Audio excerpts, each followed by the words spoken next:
So, hello everyone, online and in the room. Welcome to the next CLEA seminar, which is like a historic moment almost, because we haven't been here for like a few centuries. Yes, in this room. Still more people online, but actually like quite. Not just one or two, but like more closer to 6 in the room. So welcome everyone. We are starting a seminar which is thought like kind of designed to be more like a debate event than a single talk. We will have 4 speakers today.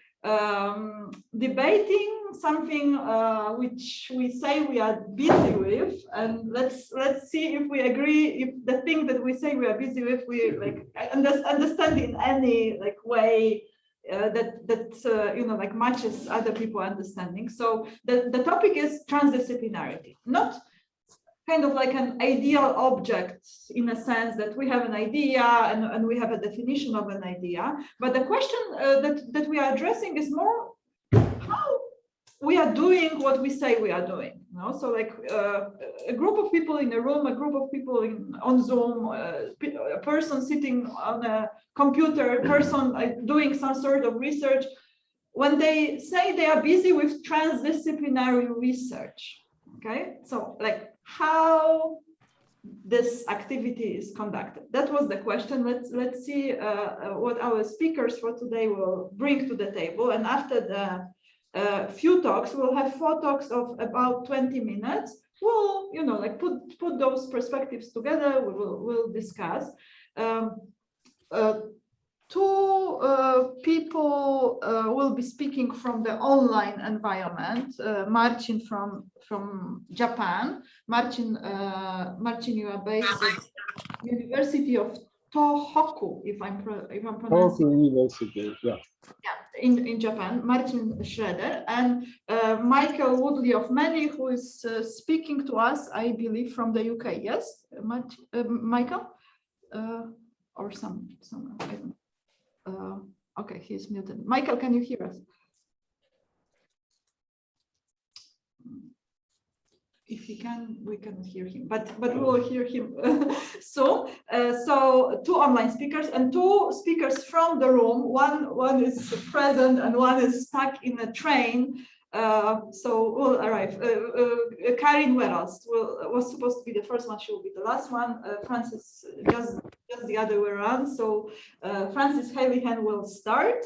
I'll be trying to keep time. Okay, so let's go for it. Francis, I will share your presentation. All right.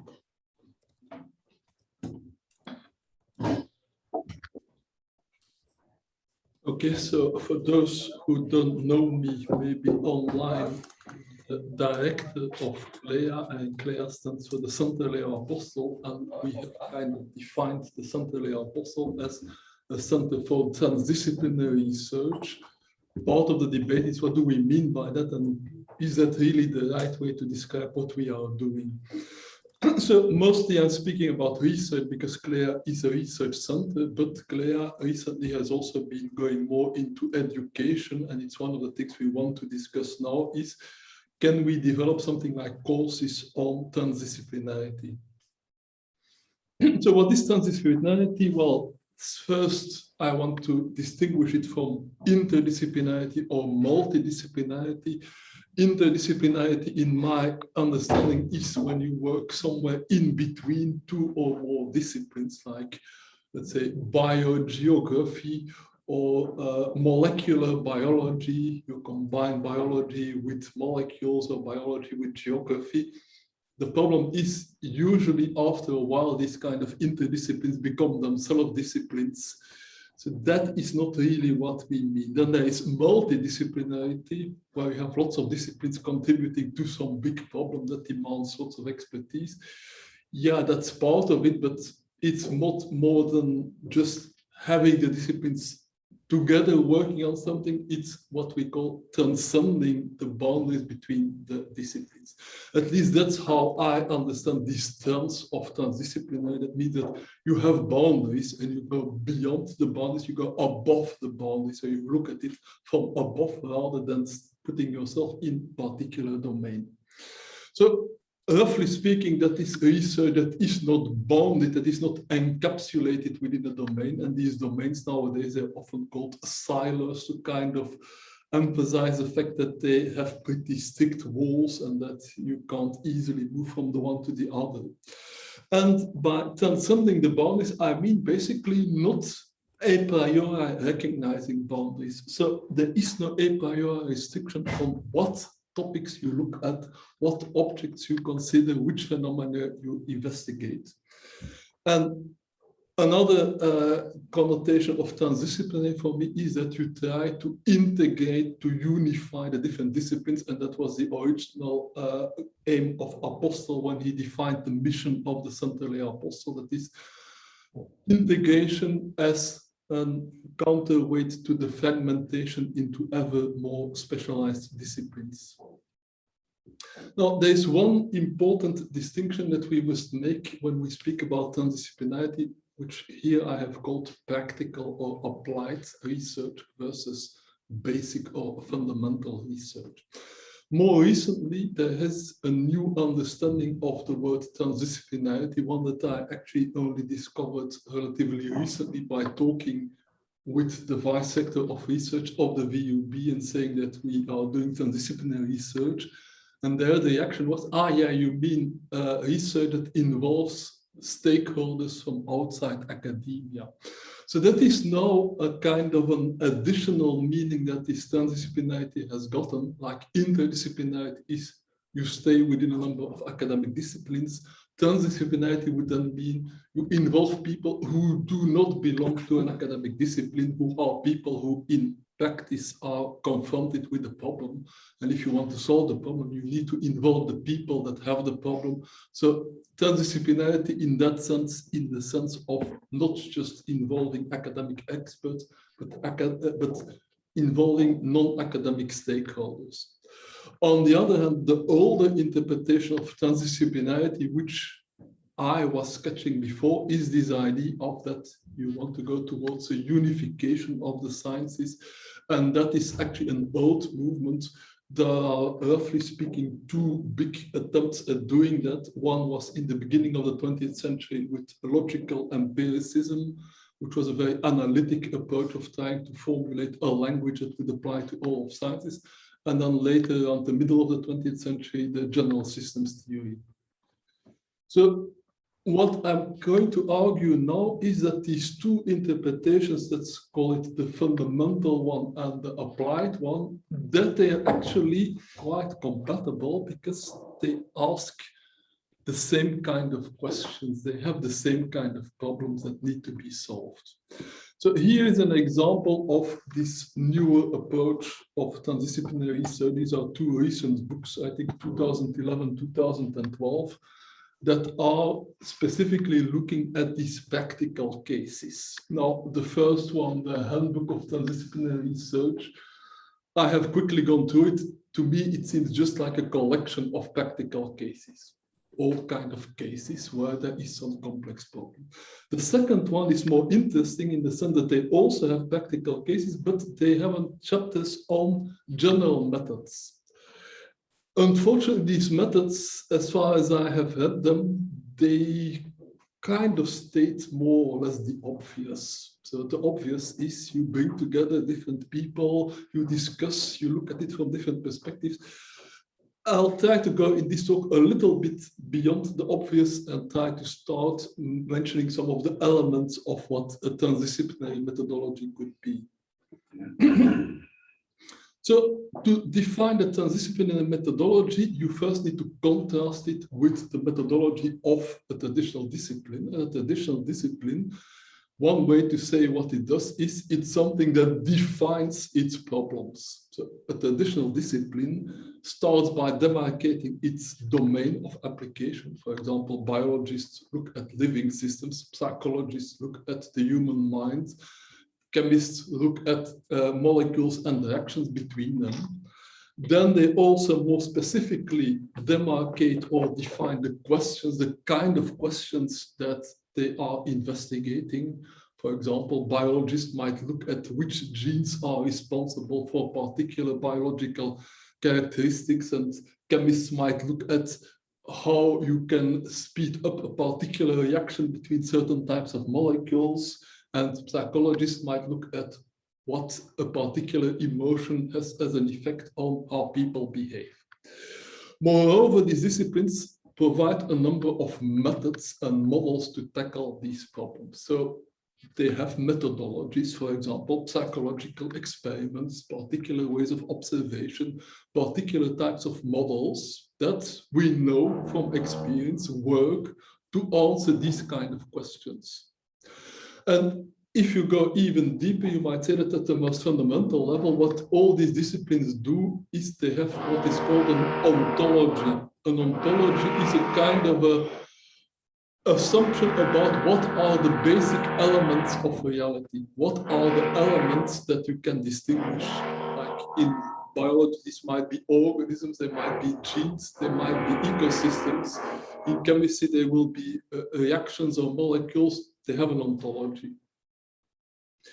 So now, to contrast this disciplinary approach with the transdisciplinary approach, we need to notice that there are a whole lot of problems that do not fit into this category, these so-called ill-defined problems. So problems where it's not very clear what the problem is, and there are different names that have been given to these problems. One of the more famous ones is a wicked problem. We also speak about complex problems, about open-ended problems, about ill-structured problems.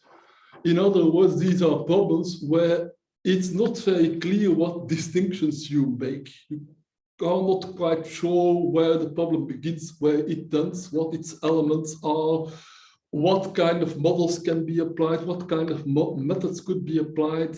So you see lots of aspects that have something to do with it, but these aspects are interconnected, they're entangled. It's difficult to separate them. It's difficult to classify them. So they are open-ended. You don't know quite what's in and what's out of your problem domain. So it's for these kind of problems that I would say you need intrinsically this transdisciplinary research methods. Francis, I'm sorry, because somebody wrote on the chat that they cannot see the presentation. So it got unshared.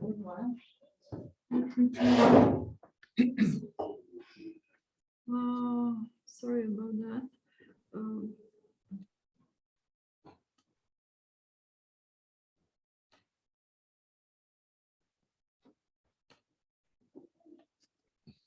Stops to be shared when it goes full screen, so maybe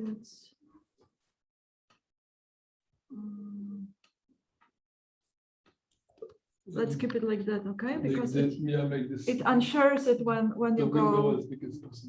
Yeah, okay. This should work. So I've defined the transdisciplinary problem as this kind of ill-defined, open-ended problems. Now, within these very broad categories of ill-defined problems, I could, which is a more heuristical kind of distinction, distinguish three types of problems. The practical or the applied problems that I spoke about, these are the problems typically that we have in the real world, where things do not belong a priori to a domain.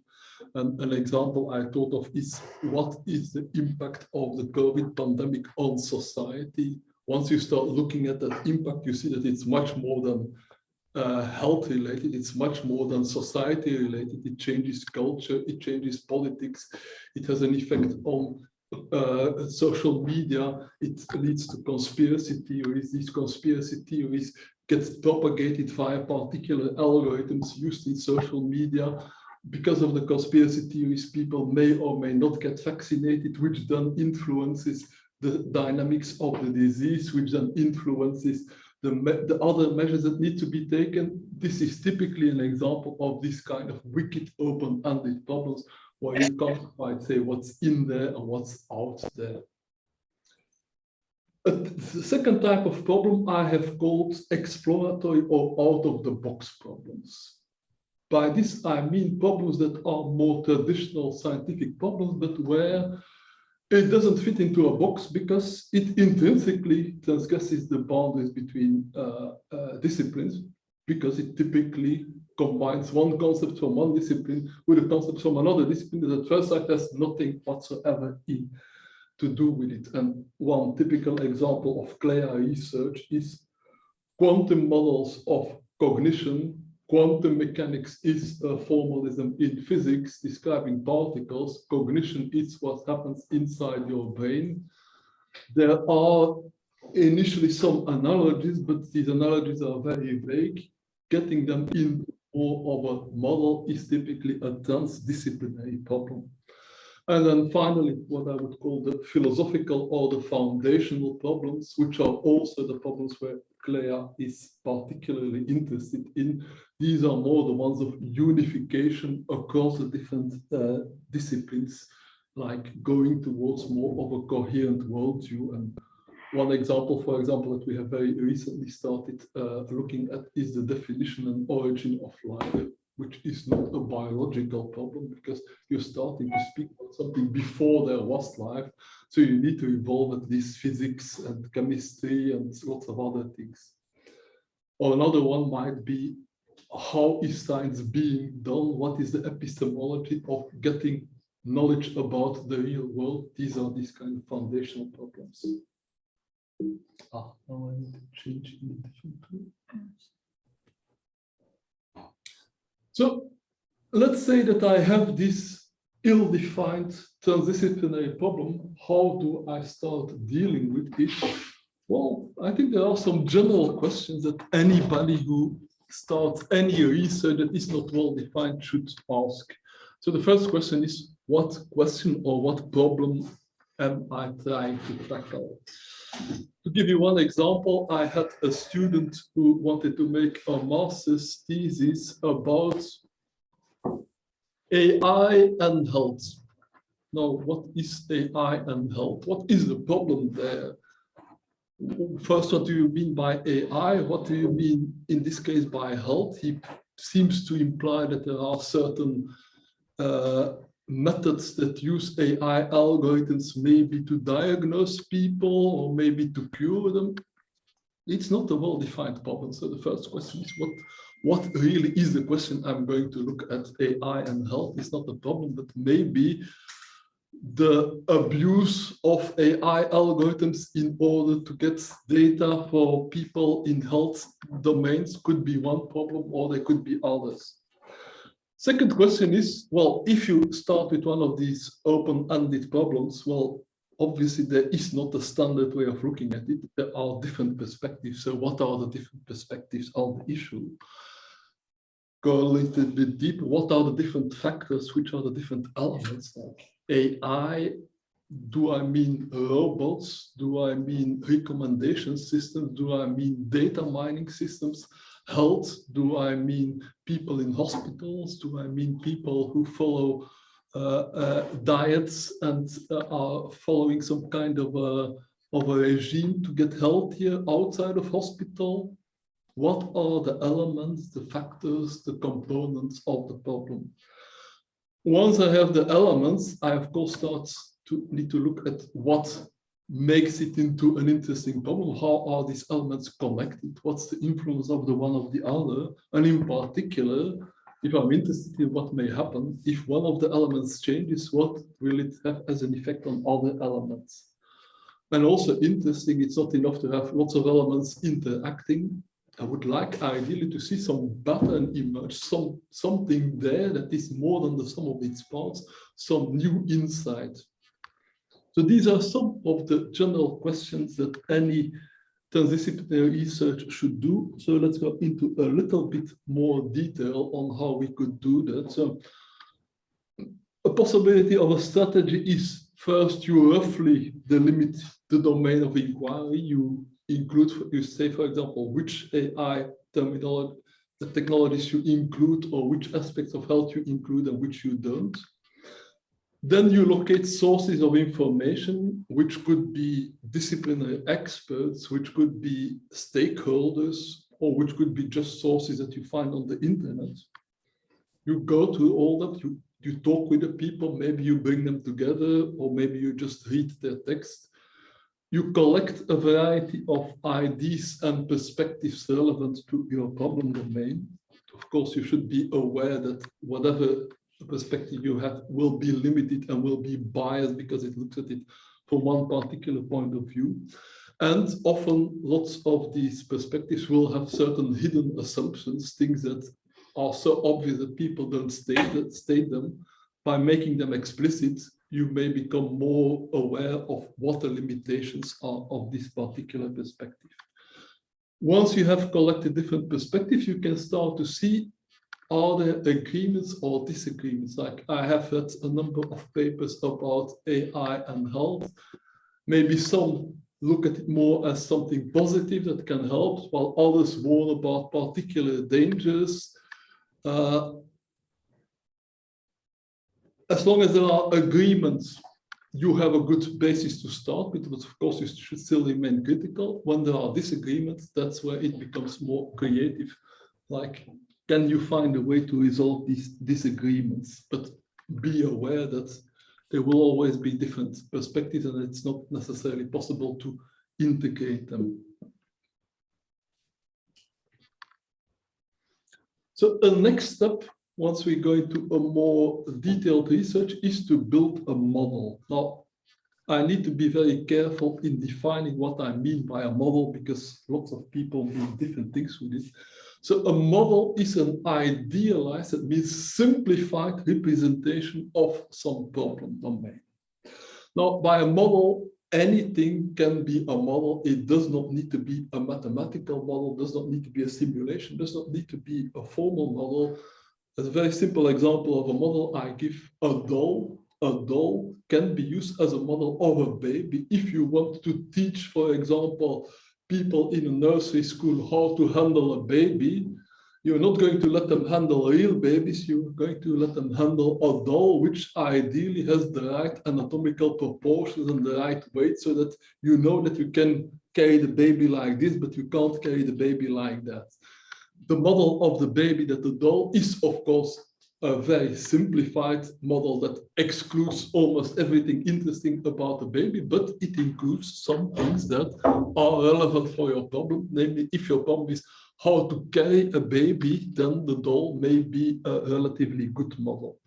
So models are intrinsically subjective because they include certain things and leave out other things, and what to include and what to leave out, that is the subject who chooses that. So in one of these papers that I was looking to, there was a nice statement, something to the effect that a model is always a model of something. That means a delimited phenomenon. For somebody, that means for a particular group that wants to use that model for some purpose. So the baby doll can be a model for the purpose of learning nurses to carry babies in a safe way. So models are subjective in that respect, but a good model, you would also like to be objective in the sense that the model allows you to make predictions. A good model like a doll of a baby allows you to make the prediction that if you carry a baby like that, it will be stable, but if you carry a baby like that, it will fall.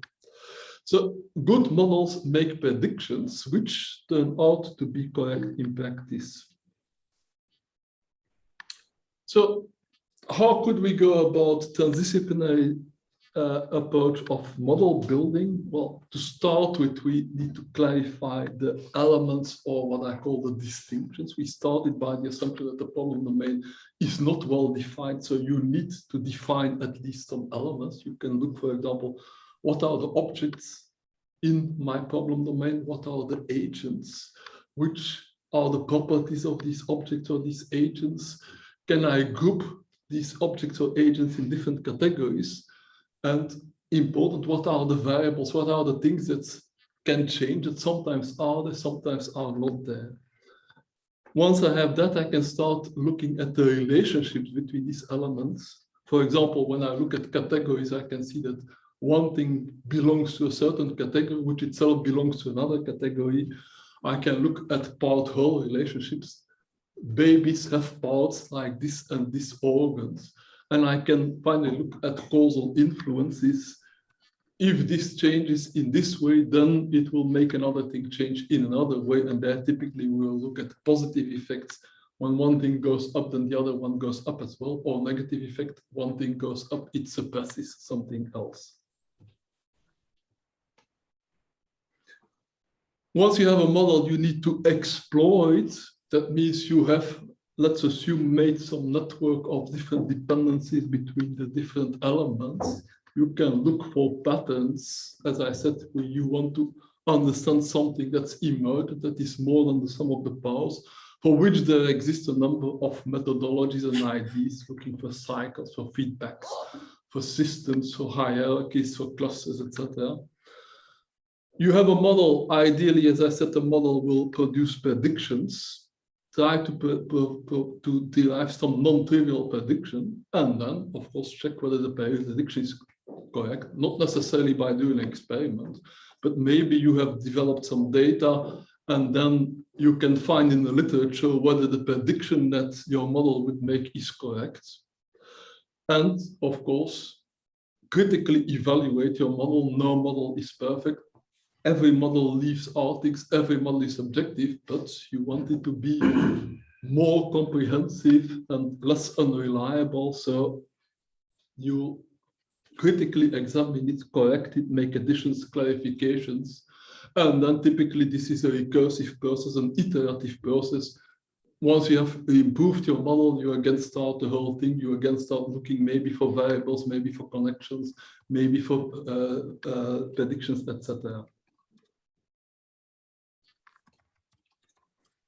So I'll give you just one example of a simplified version of this methodology, which I found recently. It's called Participatory Systems mapping.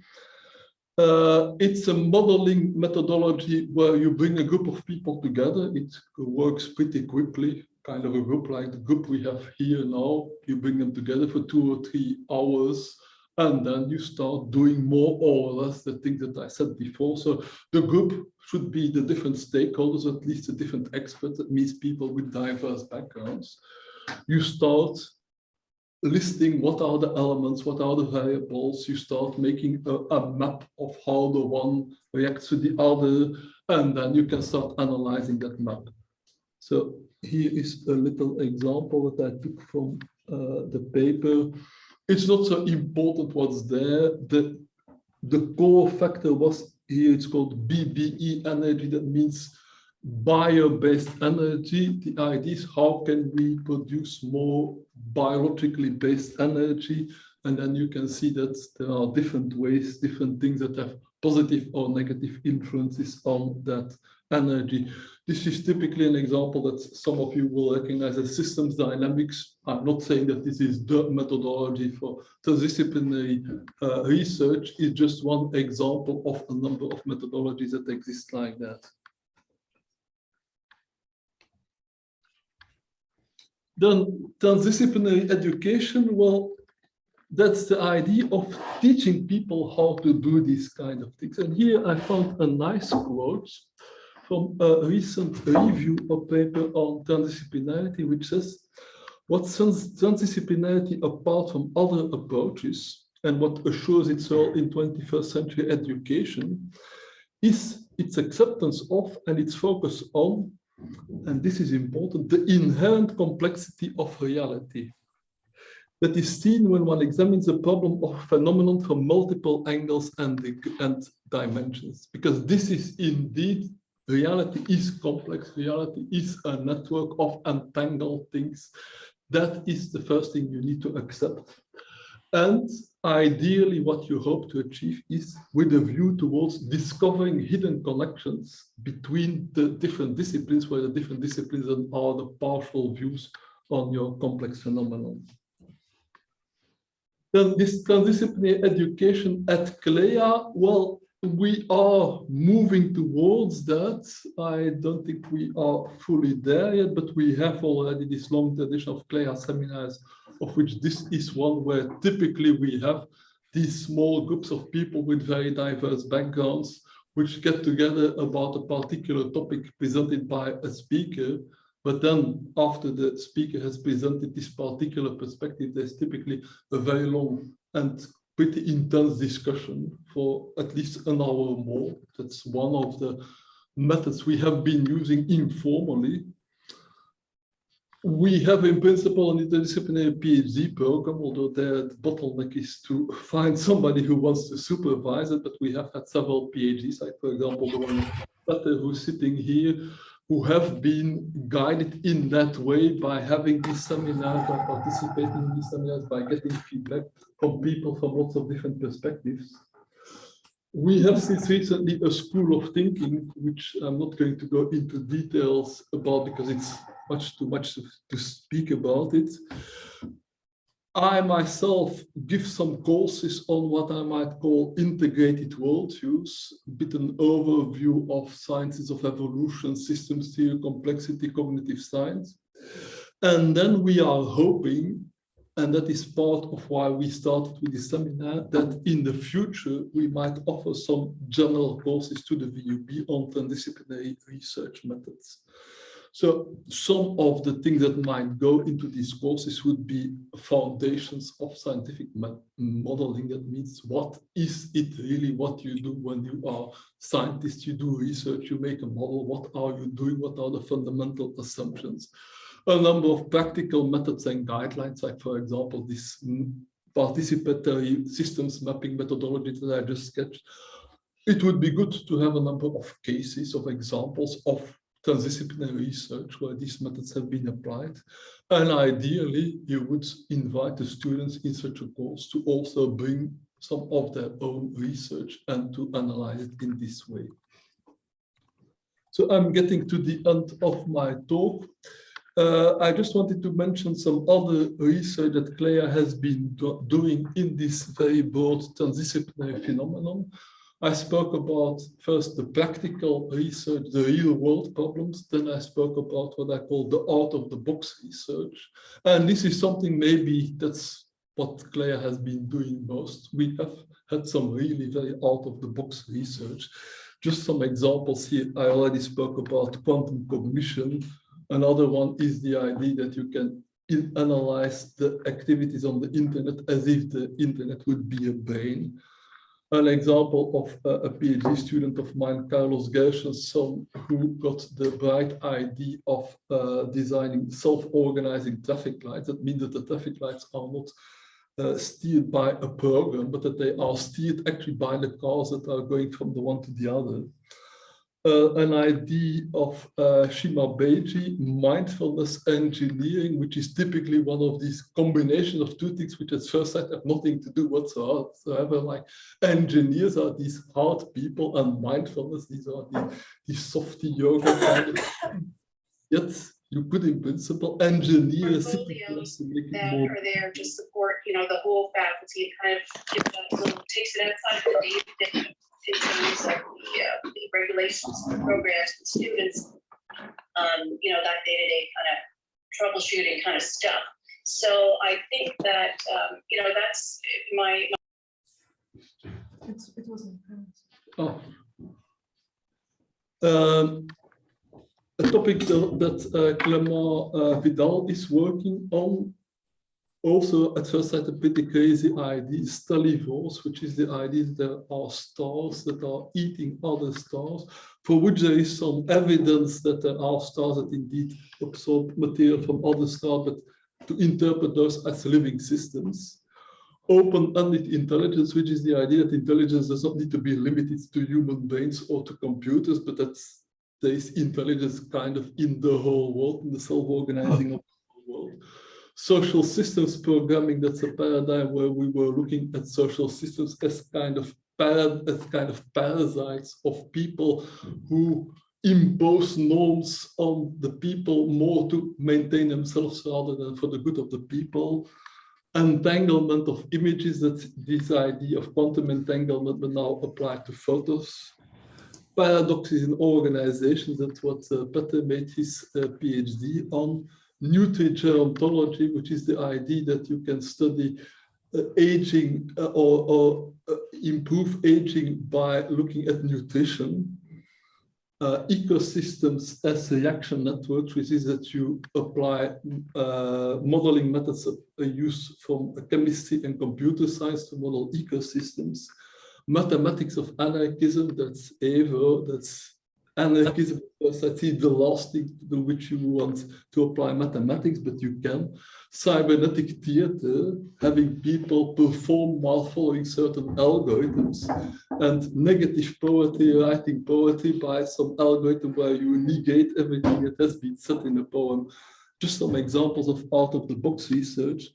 And finally, some examples of the transdisciplinary unification research, where, of course, we have lots of experience in looking at the foundations of science, at the integrating worldviews, at the kind of a big history perspective of the evolution of complexity from the Big Bang until now, at systemic modeling which doesn't care precisely what it is you are modeling, but looks at the system's reactions.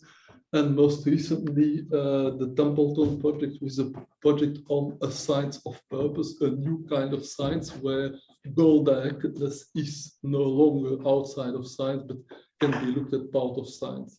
So this is a quick overview of some of the ways that we have been doing transdisciplinary research in CLEA, and let's say a plea for developing these methods that we have been using implicitly into a bit more structured approaches, which then could become courses on how to do transdisciplinary research. Okay, so thank you, Francis. We'll leave the discussions to the end of the sequence. So directly moving now to Marcin. Marcin, you can share your presentation and please unmute yourself. Okay, I'm muting myself, but now, oh, okay. I have 20 minutes, yes? Yes. Okay, so good evening, actually, good afternoon in Belgium. Because I understand that today the focus is on how is it done when we talk about transdisciplinarity, I would like to talk about education for transdisciplinarity.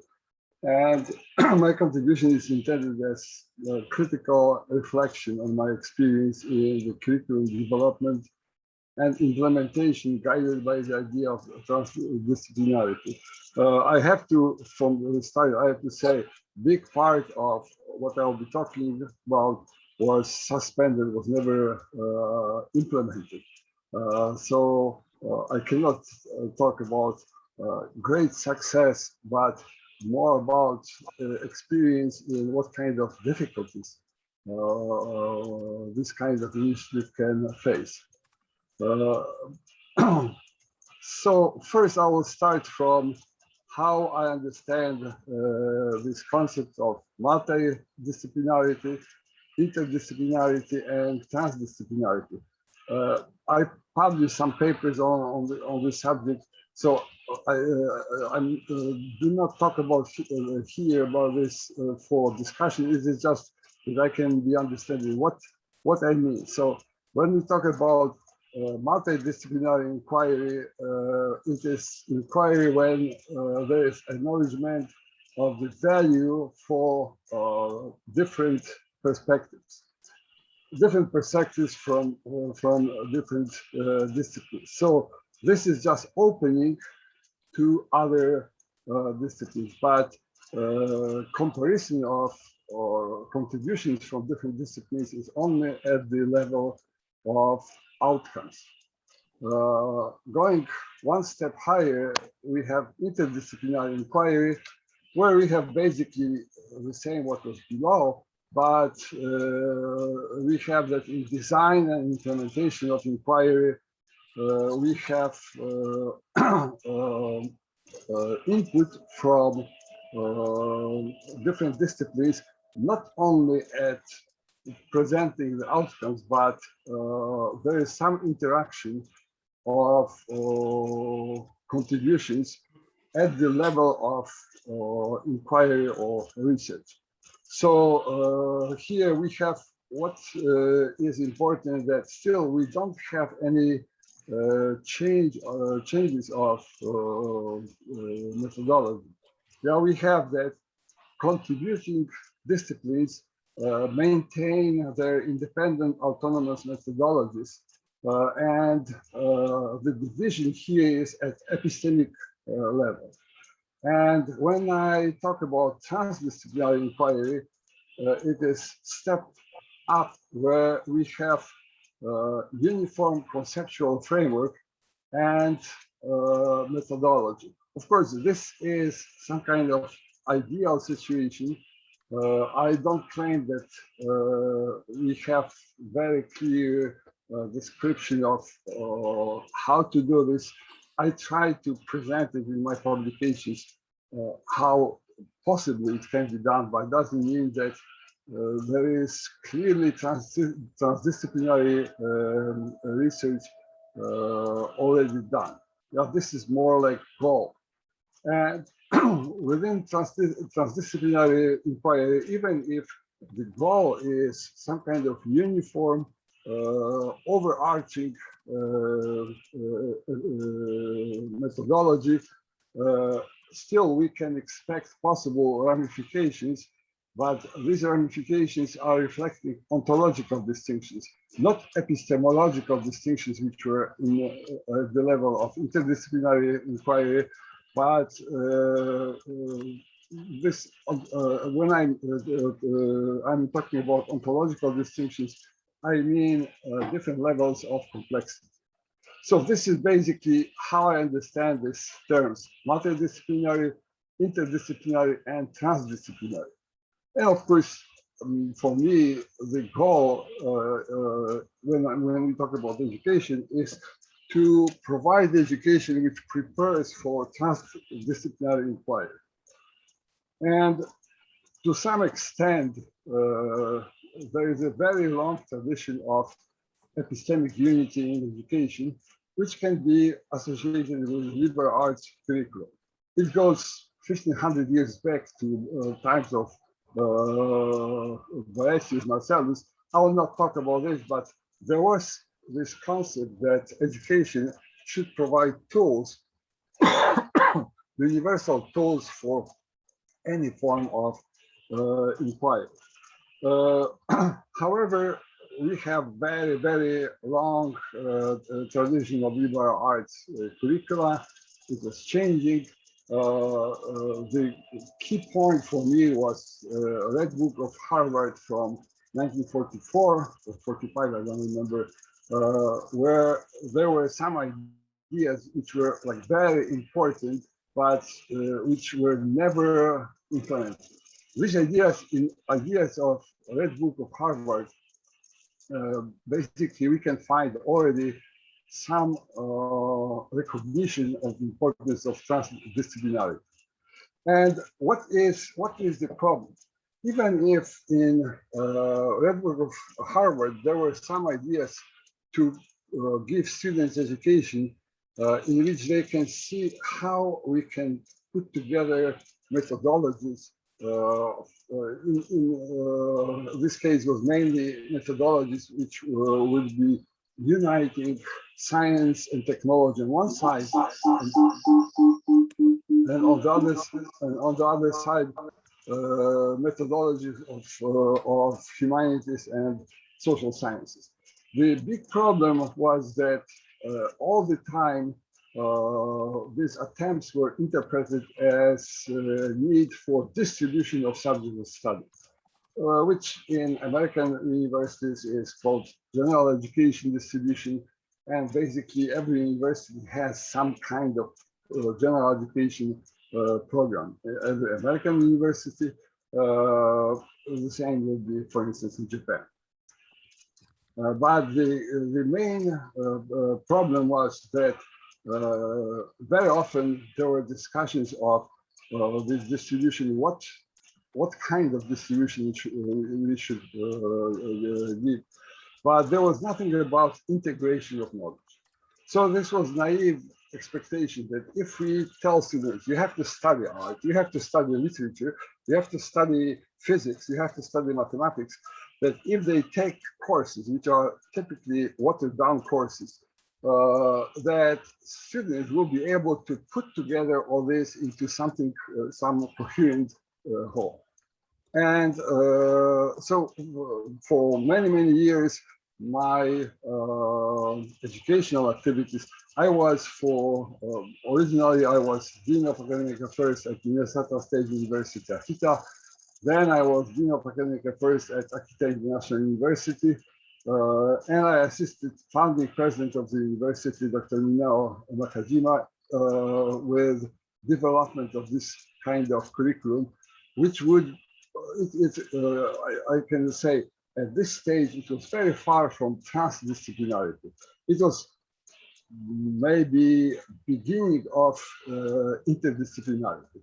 You can see here the framework. There were goals, educational goals in this vertical column, and then methods of inquiry, and all curriculum was supposed to be developed within this framework. That students, by taking courses in their undergraduate studies, they should acquire, they should achieve these educational goals to some degree, and they should acquire some methodologies which are here in on this side. Yeah, so on one side here we have what was most important. I have to say that President Nakajima was very interested in language education, foreign language education, and he also was very interested in understanding of globalization. For me, more important was integration of knowledge from the broad foundation of multiple disciplines and intellectual autonomy and ability to make decisions. I also propagated this idea of including in curriculum recognition of own cultural identity and understanding of other cultures. So this was basically, this was implemented. Now, for many years at AIU, it started 2004. Basically, within less than a decade, in 2012, it became one of top universities in Japan from the point of view of education. So this was very successful, but basically very soon other universities followed. You have to know that in Japan in 1990s, most of Japanese universities got rid of any kind of general education. There was very strong push for specialization. And when we started, we revived the idea of liberal arts education. So the Japanese name of our university is Kokusai Kyoyo Daigaku, which means International Liberal Arts University. So this was success, but it's within like about a decade, it started to be like implemented in many universities in Japan. So how we could implement these ideas? First, what you can see here, this is just a framework.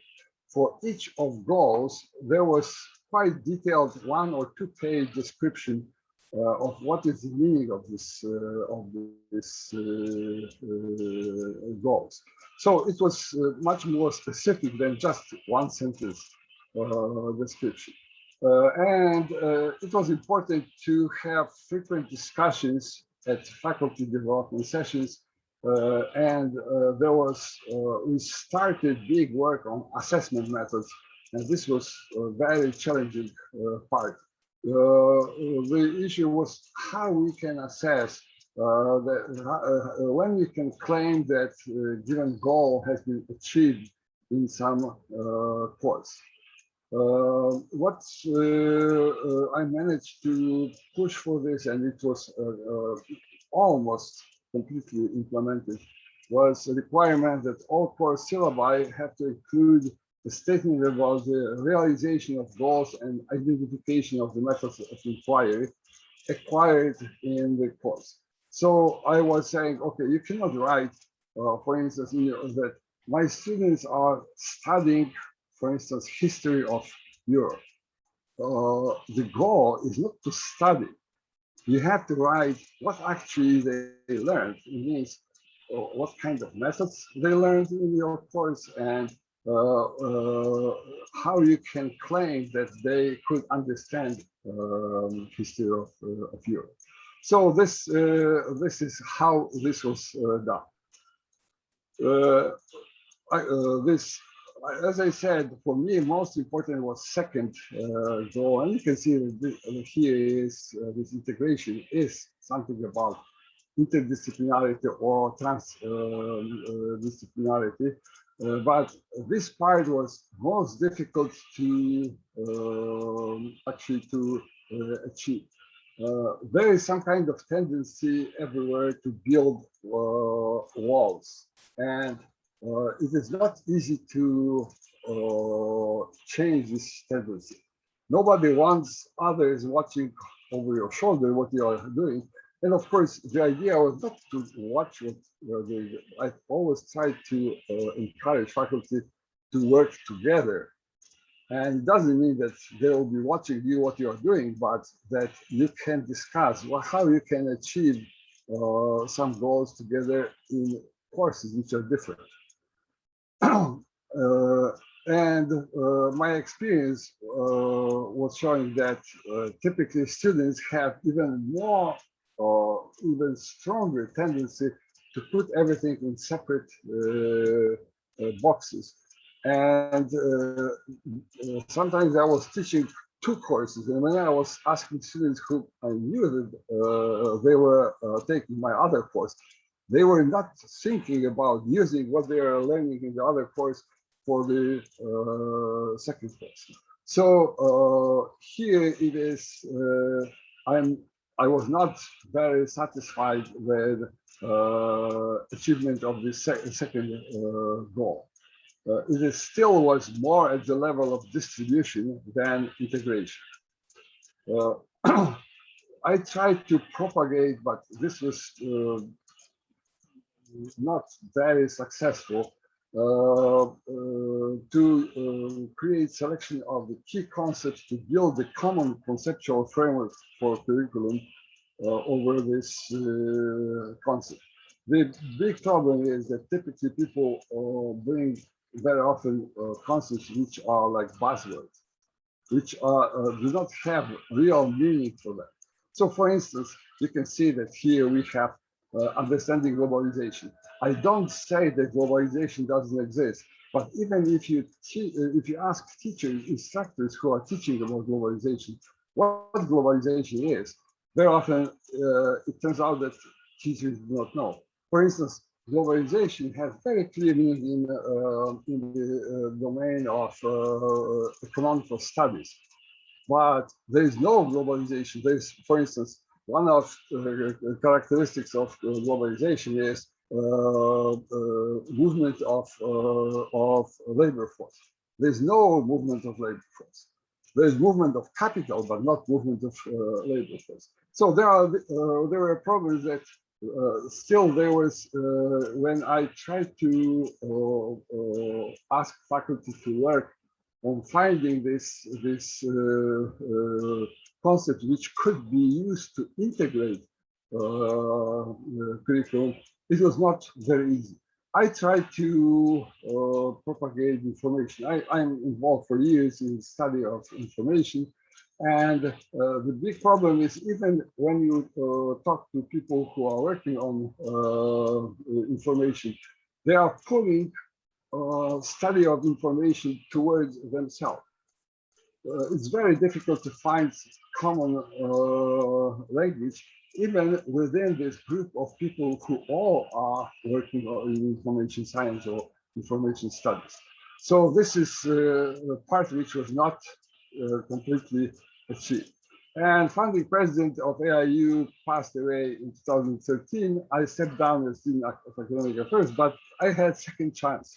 The second chance was that because other universities started to follow, and they were doing basically whatever we were doing from the beginning. So I was charged. I was again dean of academic affairs. I was charged to reestablish the pioneer reputation of AIU. So I propose this new major concentration, fusion of science, technology, and humanities. So my argumentation was based on changes in job market, that there is increasing, very fast increasing need for non-routine cognitive type of work. So this was like one of arguments for this, for motivation. Then I was promoting this idea that the most important part of what is a safe occupation is interface between machines or IT and human beings. So for this purpose, we have to have sharing meaning, and with this, we have to have capacity to synthesize information into knowledge. So this was like motivation. Again, I was trying to eliminate concept of distribution and to saturate all this work with integration to synthesize knowledge.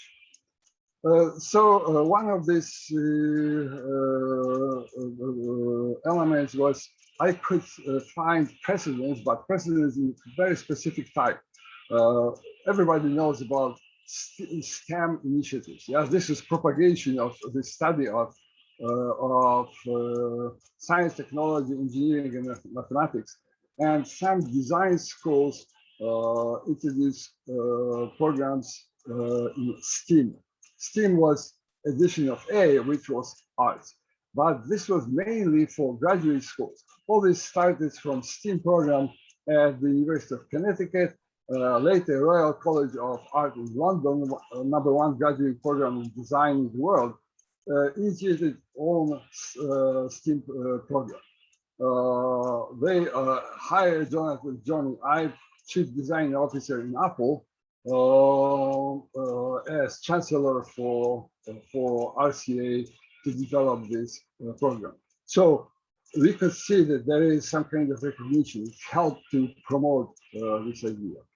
So this fusion of science, technology, and humanities major was supposed to have some prerequisite courses which were teaching students abstract thinking, familiarity with methods of natural sciences, and some level of understanding of the role of cultural values.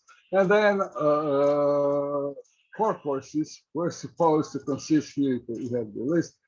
Course 1, symmetry, addressing the question, what is not changing when everything is changing? Course 2, beauty and truth, addressing the question, what is the relation between truth and beauty? Dimensions of reality, answering the question, what is the role of space and time in our comprehension and exploration of reality? Then unity and diversity, I don't have to tell you, this is motto of European Union. Addressing the question, what is the relation between diversity and relativity and homogeneity, universality? And course 5, transcending limitations, addressing the question, what are our humanity limits and how to overcome them? And finally, technology as a link between natural and artificial, addressing the questions, can we engineer reality? Is a distinction between natural and artificial losing its meaning? Is there any danger of the lost identity of humanity and its enslavement? So this is basically the list of core courses, and then example. I don't have time here. I should finish soon. So example of course 1, symmetry. The idea was course would be team taught by several faculty. This was big issue, and probably the I had to promise faculty who agreed to work with me that there will be one person in charge of the course, because there was this objection that if there's no one who is owning the course, then everything will fall apart. So I agreed that at the beginning there will be one person in charge. Symmetry, because I'm working on symmetry, it was supposed to be my course, which I will be directing. But then here were 2-3 week segments taught by others. So here, symmetry and structure, legacy of Felix Klein and Erlangen program, symmetry in visual arts, mathematics of symmetry, concept of symmetry in physics from Emmy Netter to Eugene Wigner and beyond, symmetry and symmetry breaking in biology, symmetry as comparison tool in data management, symmetry in language, and questioning ontic structural realism. Some topics were specifically because faculty who was working with me selected. For instance, this last topic was preference of faculty who were supposed to do it. And for other courses, there are similar sections. So after 2 years of working on this, in late 2018, there was decision to suspend implementation of this. The main objection was that this is difficult to understand for governmental organizations which are sponsoring, which are giving funds, and to explain to parents. So this part was not really implemented in the classroom, but it was prepared for implementation. Okay, that's basically all, because I think I used all my time. Yes, thank you, Marcin. At the beginning, I thought you decided not to show screens, not to show slides, but just in case you thought you were, you weren't. So it's like it was intended this way. Yes. I think I was sharing slides. No. So you weren't. So Marcin, please send them to me, because I will add them to the video. Okay. Because. Okay. Sorry. I didn't ask. Yeah. I didn't ask if you can see my slides. Yes. I'm sorry. It's at the beginning. So like you sounded like you decided to just tell a story, but in the end I understood you are showing, like you must be showing something. So we will add them to the video. Okay. Okay. Thank you very much, and sorry for this. Thank you so much, and we will move immediately to the next speaker to leave some time for the discussions in the end. So Michael, please, now would be your turn. Hello, can you hear me? Yes. Mm-hmm. Very good. So you're saying I can't share my slides? Because what I'm going to say might not make much sense unless it is properly contextualized with respect. But you should be able to do that. Yes. Okay. So I would like to do that. So how do I go about doing that on this platform? Press share screen. Share screen. Okay. Right. So what I'm going to do is click on this icon. So we're going to get the technical specifics out of the way first. So tell me if you can see my slides. Yes, we can. Slides. Okay, so if I alternate between two slides, can you see the alternation? Yes. Okay, good. So I'll keep it at this level, basically, so you can. So I'm not going to try and do full screen or anything. Okay, right. So just for a little bit of context, I'm probably going to be recapping some ground that has already been covered by sundry other speakers. So I do apologize for any redundancies that are present in this presentation in advance. But what I would like to do is present to you a possible, well, for want of a better term, existential risk, although I think a better term for it might be an ontological risk, which I have identified on the basis of having been a sort of fly on the wall in sundry conversations about transdisciplinary studies over the last couple of months. So I call this thing the big hazard. And in a nutshell, it is a function of ontological uncertainty, which is an inevitable consequence of transdisciplinary studies, and the fact that whenever you get ontological uncertainty, there is a human universal tendency to try to project onto that ontological uncertainty morally, often morally, but not always morally, sometimes aesthetically motivated cognitions, which have the effect of subordinating the resultant structures to personal, moral, and political goals. And I think being aware of this hazard is very important, because a lot of areas of a lot of these sort of areas that have a lot of ontological ambiguity tend to decay into this kind of pattern of moral and political subordination. So I'm going to illustrate this, but first of all, if you'll bear with me, I'm going to just recap some of the material that you've already recapped, but I'm going to put my own sort of spin on it. So let's start off with, I'm not talking about multidisciplinary studies here, because I actually consider that a different thing to transdisciplinary and interdisciplinary studies. I consider those latter two to be somewhat related to each other in terms of what they are attempting to do. The main difference being whether they are trying to create linkages within a particular culture, so using this two cultures model, or whether they're trying to bridge gaps between cultures. So I'm going to just focus on those two for the time being, and I just pretend multidisciplinary studies doesn't exist, okay? So let's start with interdisciplinary studies. Well, basically, the idea is that you take different disciplines which might not originally have started out separate from one another, but a bit like an unstable radioactive nucleus, it's now two things instead of one. It's decayed and it's sort of split off into two separate things. So there's a lot of areas of science which started off very broad, like, for example, naturalism, and then ended up decaying into lots of different subfields, such as molecular biology, zoology, various different sub-branches of the life sciences, etc.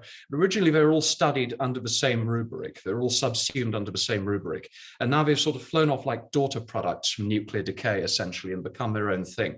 So one of the objectives of interdisciplinary studies is to try to recapture that essential or that initial sort of holistic integration, that boundaryless integration that was captured by that concept of, say, the natural sciences, by rebuilding bridges between these now disparate subfields.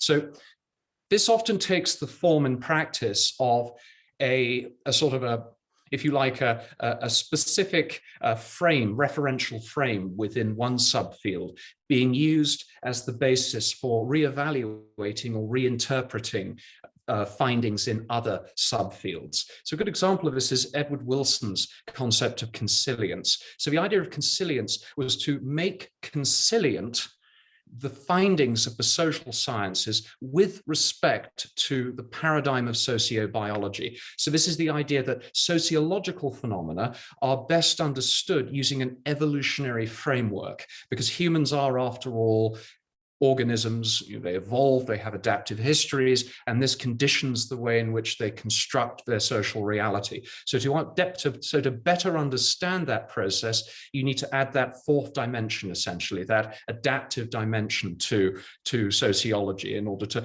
bring it into conjunction with the biological sciences. Now, this does not necessarily mean that the findings of those other areas are invalid. It just means we have to consider a distinct dimensional structure. So one in which you have proximate and distal levels of explanation. So in the case of the social sciences, they have come to focus primarily on proximate level explanations. So they're looking at the origin of social forces, for example, within the context of modes and patterns of social organization within human populations which exist in the present, without reference to the sort of adaptive factors that might actually, in a distal or ultimate sense, condition the way in which those social processes evolve and emerge and change over time. So this is what E.O. Wilson tried to do. Now, this is an area of research I actively work in.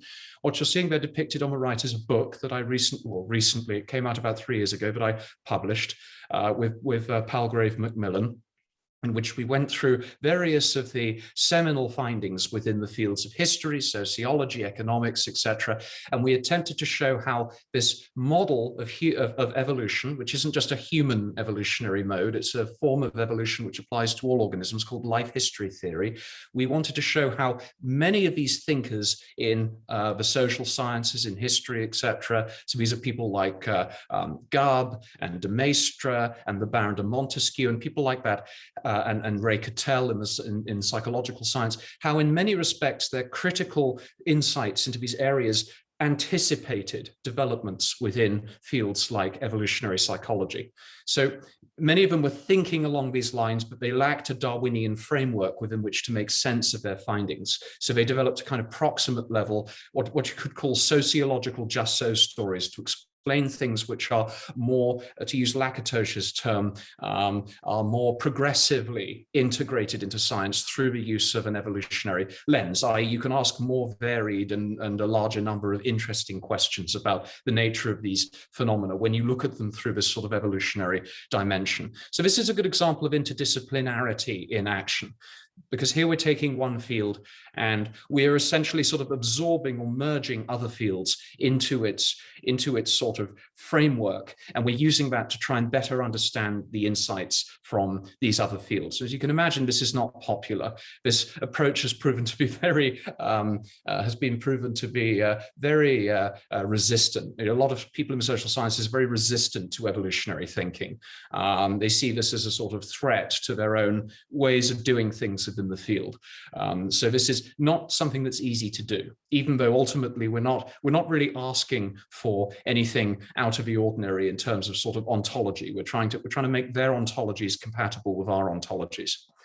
Now, transdisciplinary studies, I say that the basic essence of transdisciplinary studies, based on my readings around the subject, such as the Science and Art, this Diedrich Ertz and et al.'s work, the Red Book, is it's not just trying to reconcile ontologies or sort of theories of being and theories of units of knowledge. What do we count? What do we constitute as our basic units of our understanding of reality? Essentially, it's not necessarily trying to simply sharpen the sort of epistemic saw associated with, understanding that this unit in sociology, for example, is fundamentally commensurate with this unit in the evolutionary sciences, right? What transdisciplinary studies is trying to do is smash together different fields, essentially, and in doing so, trying to construct new ontologies of being and meaning through the merger of these highly disparate and in some cases incommensurable cultures. So we have the sort of two cultures model. So a good example of this is the art sciences program, which I've been following, because I think it's absolutely fascinating. And just a quote here from the CLEA page on the art sciences program: it aims at a synthesis of artistic and scientific methods for the creation of meaning by producing works, performances, and publications that integrate reason and intuition, and that's critical, subject and object, logic and imagination. So you can see here that it's moving well outside of the boundaries of what we'd consider to be a sort of a particularist ontology within, say, science as a whole. And it's trying to explore new ontological space by capturing new modes of meaning and by trying to articulate new sort of structures of reality around which a disciplinary nexus can accrete, essentially. So that's what I see transdisciplinary studies as essentially aiming at doing. So it's very, very ambitious. Now, the strengths of this approach are manifold. So, for example, if you can actually achieve successful communication between your two cultures, then you have the ability to generate these fundamentally new ontological categories. And we've all heard talks about how great that is and what these things can allow us to do in terms of asking new questions about the way the world is at some very fundamental philosophical level. Now, I'd also add to that insofar as a lot of creative processes involve the merger, the essential merger of distinct categories into combinations of elements which are in essence novel, when you are broadening the scope of ontological integration, when you're essentially trying to collide the atoms, for want of a better term, of distinct ontologies and reconstruct new ontologies from the sort of scatter and debris that results, your scope for creative generation is massively increased, because you're fundamentally defining entirely novel structures, essentially, and points of reference for the purposes of study, which did not exist before. And insofar as they did exist before, they basically created a philosophical dampening effect on the capacity for creative ideation outside of the scope of those ontological structures. So the potential is absolutely massive for profoundly new insights in terms of how the world works, based on this approach, as I see it. It's also a niche area, and it's an area which, based on my experience, tends to attract highly unusual and also high quality people. Now, that's a fundamentally good thing, because typically at the early stages of a sort of revolution within philosophy and within science as well, and revolutions within, Kuhnian revolutions essentially, but with a more kind of neutral reference with respect to the sociological aspects. Scientific revolutions, typically very early on, start off as highly niche, often on the fringes of an existing scientific framework. So they're not central, they're not close to the centroid of that framework. They're often way out in towards the fringes of that. Such areas tend to be highly eclectic in terms of the sorts of individuals who are drawn into those fields. And one of the things that these areas attract are typically interdisciplinary minded people. And if you look at the history of scientific developments, most of the major discoveries in science were made by what you could call amateurs of the outsider variety. So these are individuals who are very highly qualified in one area, but who by moving into another area are fundamentally generating novel insights by virtue of being able to combine elements from one zone of expertise with the acquired expertise. Seth Roberts referred to these as insider-outsider perspectives. And I think this is a very, very potent recipe for scientific creativity, and more broadly for sort of ontological innovation as well, which is what transdisciplinary research seeks to achieve. Now, it's still on the ground floor. There's very much more basic work to be done from what I can tell, especially in terms of sort of settling some fundamental debates as well. So those are the strengths, those are good. That last thing is a strength insofar as it translates into a great deal of potential for novel, for the novel exploration of this new space, essentially. So that's good. It's good to get in at the ground floor rather than getting in an area which is heavily saturated and crowded and depleted, essentially, in terms of novelty, which is an unfortunate feature of many fields within modern academia, as they suffer a kind of exhaustion as everyone crowds in there and exploits all the available novel space. So there's opportunities for niche filling and optimal foraging, to use ecological metaphors here, which are not present outside of this area. Now, there is what I call a big hazard here. And because transdisciplinarity, for want of a better term, I'm not even sure if I'm spelling that right, it moves outside of generally established ontological structuring and tries to explore new ontological space. That is also a source of hazard. Now, if you take, for example, science, within science, ontological categories, and I'm talking about generally here. So we've heard about how biology has its own ontologies in terms of sort of a basic unit of study relative to chemistry. There are more broader ontologies which encapsulate all of science, although Paul Feyerabend would disagree with this, but that's kind of neither here nor there. Let's pretend he's not, he didn't say anything. But within science, there's this sort of broad ontology of being, essentially, or unit of knowledge, essentially, which can be agreed upon, which is value neutral and also observer independent, in the sense that most scientists, irrespective of their field, will agree that irrespective of what you're doing, if what you're doing cannot be appraised in a value neutral way that is independent of the observer, then that thing is in and of itself not a valid unit of scientific inquiry. It's not something that belongs to the ontology of science. So this constrains the scientific imagination, and it limits the sort of range of acceptable processes which can go into scientific understanding. Now, that window has sort of been wider and smaller at different points in history, and it's very small today. The sort of window of what is considered acceptable scientifically is much smaller than was the case historically. That sort of variance has decreased. But at the end of the day, one of the things that has always been constant here is that this kind of externality and objectivity of the objects of scientific study allows for checks on what you could call aesthetic and ideologically motivated cognition within the sciences. So that's the projection of aesthetic and political preferences onto the unit of study.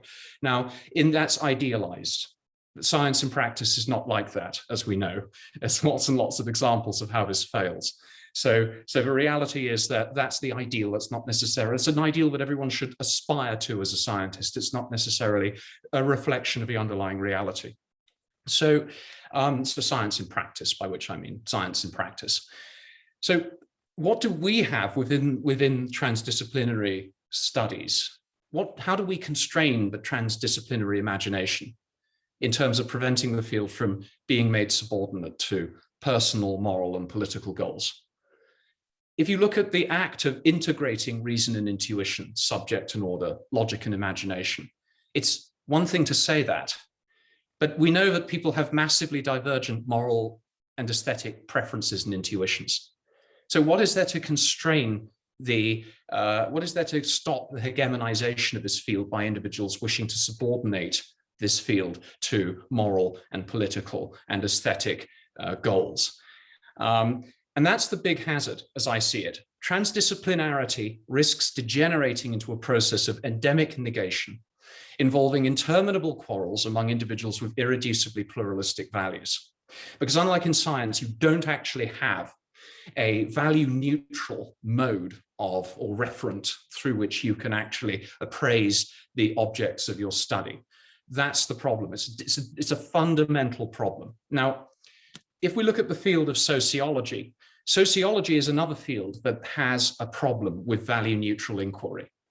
And I'm just quoting here a couple of very, very famous sociologists, Cole and Davis, who have discussed the process through which sociology mutated essentially from an attempt, a sincere attempt by early sociologists like Lazar and others to put critical distance between themselves and the units of their study to a field which has now been colonized by ideologues and which has lost a lot of credibility as a consequence. And sociology as a field is in crisis. It's in a funding crisis. It's just in free fall, and it's a shame because there are some outstanding examples of sociological research which have been done over the past couple of years, typically where the subject of study is not politically polarized in any way. So a good example of this would be research that was done on the tacit knowledge set, which is a way of understanding the communication of scientific knowledge when it comes to things like replicability and cultures emerging around definitions of what counts as signal versus noise. There's very good examples of this in relation to detection of gravitational waves, work done by, I'm completely blanking on the name of a sociologist actually, but he wrote a book on it in 2013, very, very good. But there's no sort of political content to gravitational waves essentially. So when the object of study is something like that, sociologists seem to be able to maintain better critical distance than they do when the object of their study is human social systems and social organization. So how could we avoid the big hazard? How could we negate it? Well, there's sort of some fairly radical ways in which we could do this, which I'll just enumerate here. And these are by no means strong recommendations. I'm just simply throwing these out there into the broader sort of ether for discussion. So one thing we could do is we could actually try to avoid anything that's politically contentious. So steering clear of anything that's politically non-neutral or has become politicized will basically reduce the risk of these kinds of motivated cognitions and associated group thinks from generating conflict within the context of transdisciplinarity. So basically, to reduce that to a central axiom, anything that describes how one should live one's life might be out of bounds for the time being until things have calmed down and the dust has settled and nobody's making should statements concerning that thing or ought statements. So in other words, you avoid morally charged topics, and in doing so, you restrict your analysis to integration among morally neutral topics. Now, avoid instrumentalism. So transdisciplinarity, I think, should stay away from applications that emphasize problem solving. I don't think it has anything to offer the world in terms of solutions to problems. And I think it's very easy for a field to become corrupted when it starts to position itself as a source of solutions to the world's problems. Not only does that invite the sort of motivated cognitions that I'm warning about here, but it also sort of encourages a kind of constriction. It results in that field becoming enmeshed with bureaucracies, with funding structures. And I know that's the bread and butter of science. I know, not science, but academics more broadly. I know that's what's needed, but that comes with a cost, right? You dance with the devil, you pay a cost, right? And that cost is the loss of objectivity, the harnessing or enmeshing of the goals of the field with institutional requirements, and ultimately the sort of bureaucratic capture of that field in a way which will utterly throttle creativity within that field, because then it becomes about box checking, research assessments, etc., and loses its capacity to really innovate in that kind of free primordial space that the field currently occupies. The other thing is maybe embrace adversarial collaboration. If you're going to address morally non-neutral topics, then one way to do this, to actually integrate reason and intuition, is to encourage constructively critical collaboration between individuals with diametrically competing moral and artistic intuitions. So for those of you who have strong moral intuition, seek out people who have the opposing moral intuition and enter into collaboration, because what you're doing is you're setting up a dialectical process there. And the resultant synthesis of those dialectical forces could be very interesting in terms of producing novelty that was not obvious to either of the two parties in the adversarial collaboration.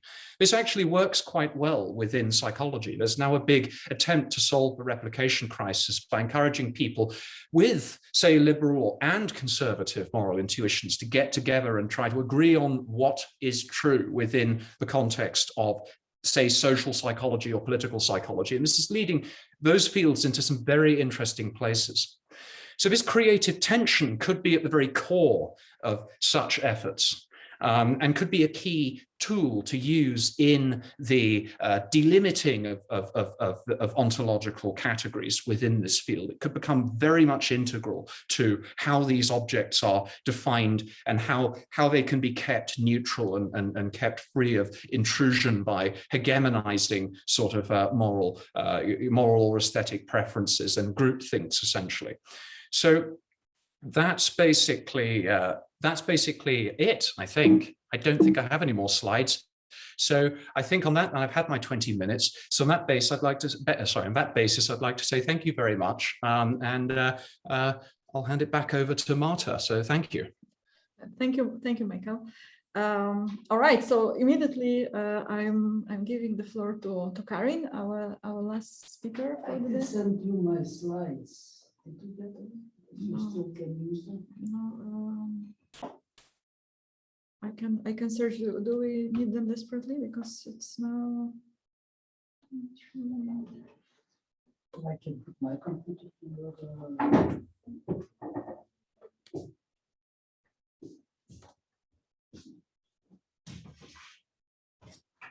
So meanwhile, maybe if anyone would like to say something, comment meanwhile, because Karin needs a few minutes here.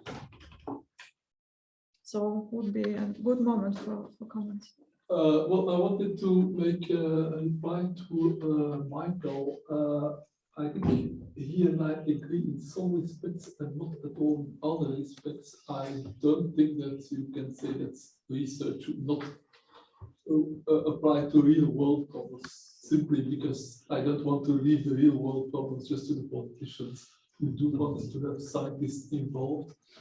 But one way to avoid the problem of the politically constructed view of reality is what I said. Models are subjective in the sense that you decide what you want to use them for, but they are objective in the sense that they are supposed to make predictions that are accurate.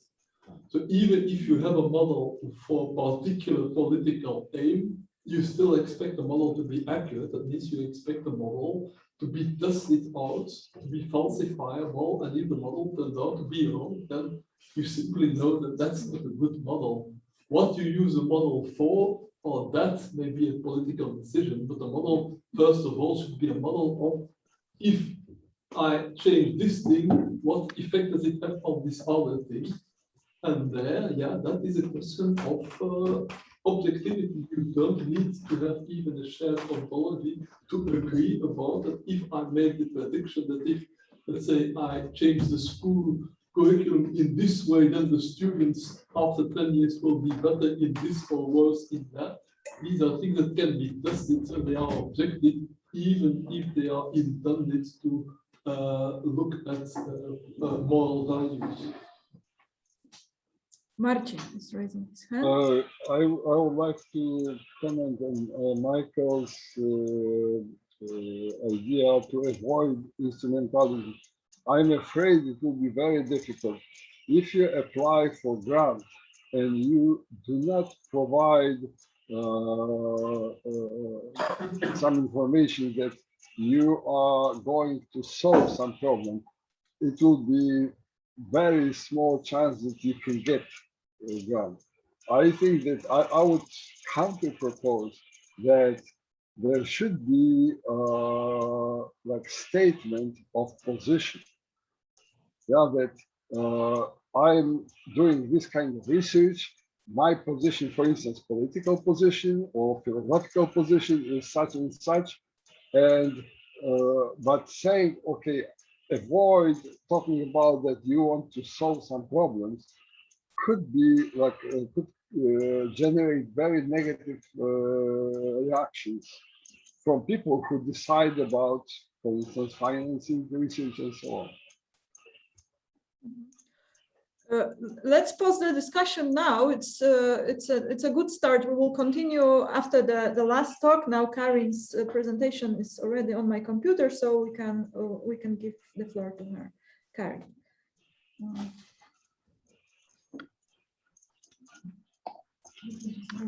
Yeah, okay.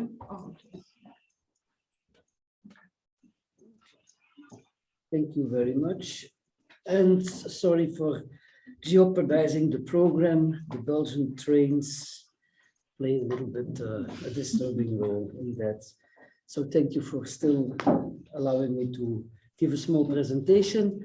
I was scheduled originally in the beginning, and I thought my presentation also like rather being a start than an end, because I will have a more, my title here is a perspective on transdisciplinarity. I realized that I should have said rather a critical perspective on transdisciplinarity, and that would actually be the summary of my whole talk immediately.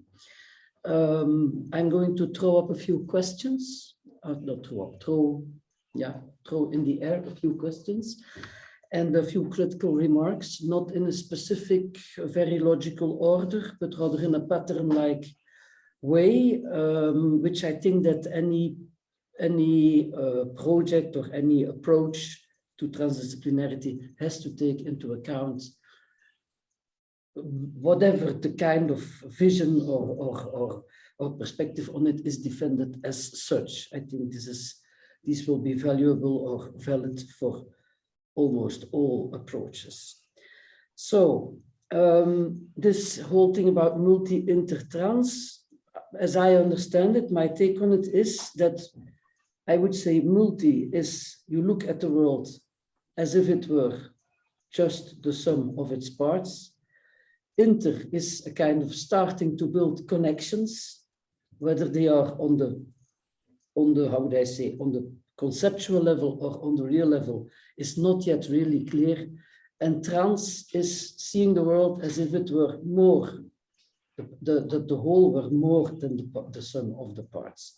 And then the question is, of course, whether the interconnections are conceptual or real in the sense of in reality as such present, or a combination of both. So the whole discussion, and I think all these approaches in itself, multi-inter-trans, have their own place. Huh? I will say something about the possibility of developing a transdisciplinary viewpoint at all a bit later. But of course, this means that this whole discussion about multi, inter, and transdisciplinarity relates not only to how we look at the world, but also to the relation of our sciences amongst each other. This was rather absent, except in the last speaker who talks about it, in the relation between biology and sociology. But I think this question merits much more and general attention in our developing of an approach to transdisciplinarity, because very often, too often, I think an implicitly reductionist view is still present. I don't see in the crude simplistic sense of the 19th century, but still, it's not that we take the sciences and place them side by side and then see how they interact and what their relations are, but we still suppose that there is a kind of hierarchical relationship from the simple to the more complex or whatever. I just raised this as a question. I think we should not simply assume that this is the case. So this is something that we should take into account. Even if you place sciences side by side and not in a hierarchical level, the question of the not ontologies but ontologies remains valid. I like the example of set theory and category theory in mathematics. First, because mathematics is so-called an empty science, and so there is hardly any risk for political contamination of whatever kind, although even that is not completely true. But in set theory and category theory, in principle, we look at the same mathematical objects, but from a fundamentally different point of view. In the one case, we look at the objects as if they were member of a collection, a category, due to certain intrinsic properties that they have. In the other case, we look at the mathematical objects from the point of view of the interrelations with the external world that they can engage in. I mean, as mathematical objects, of course. So it is more like, it is like an object versus a process philosophy in mathematics itself. There have been attempts and there is a whole debate of which one is superior and which one should be the foundation of mathematics. But it is very clear that neither of both will ever be the foundation of mathematics. They represent two fundamentally different perspectives on the same, and two needed perspectives on the same to have a kind of complete image of this reality. You need both, even though you cannot completely integrate them. There are nevertheless structural relations between set theory and category theory. There are some important theorems that, that make clear that they are connected structurally, also on the level of the theories. But you cannot say, okay, I take set theory and all the rest follows from it, or I take category theory and all the rest follows from it. Attempts to reconstruct mathematics on the basis of set theory alone have failed. And I'm sorry to be arrogant, but if I would make a prediction on similar attempts to rebuild mathematics on the basis of category theory alone, my prediction will be that it will fail. So this is a very good example to set out what kind of problems we are facing on the level of our reflection on methodology as such, even before we start to fill in some blanks. So the problem of finding a one-fits-all description runs into problems, inevitable problems. Does this mean that you should not try to find a one-fits-all description, a kind of overarching worldview? I will certainly not say that you cannot do this or cannot try this, but we know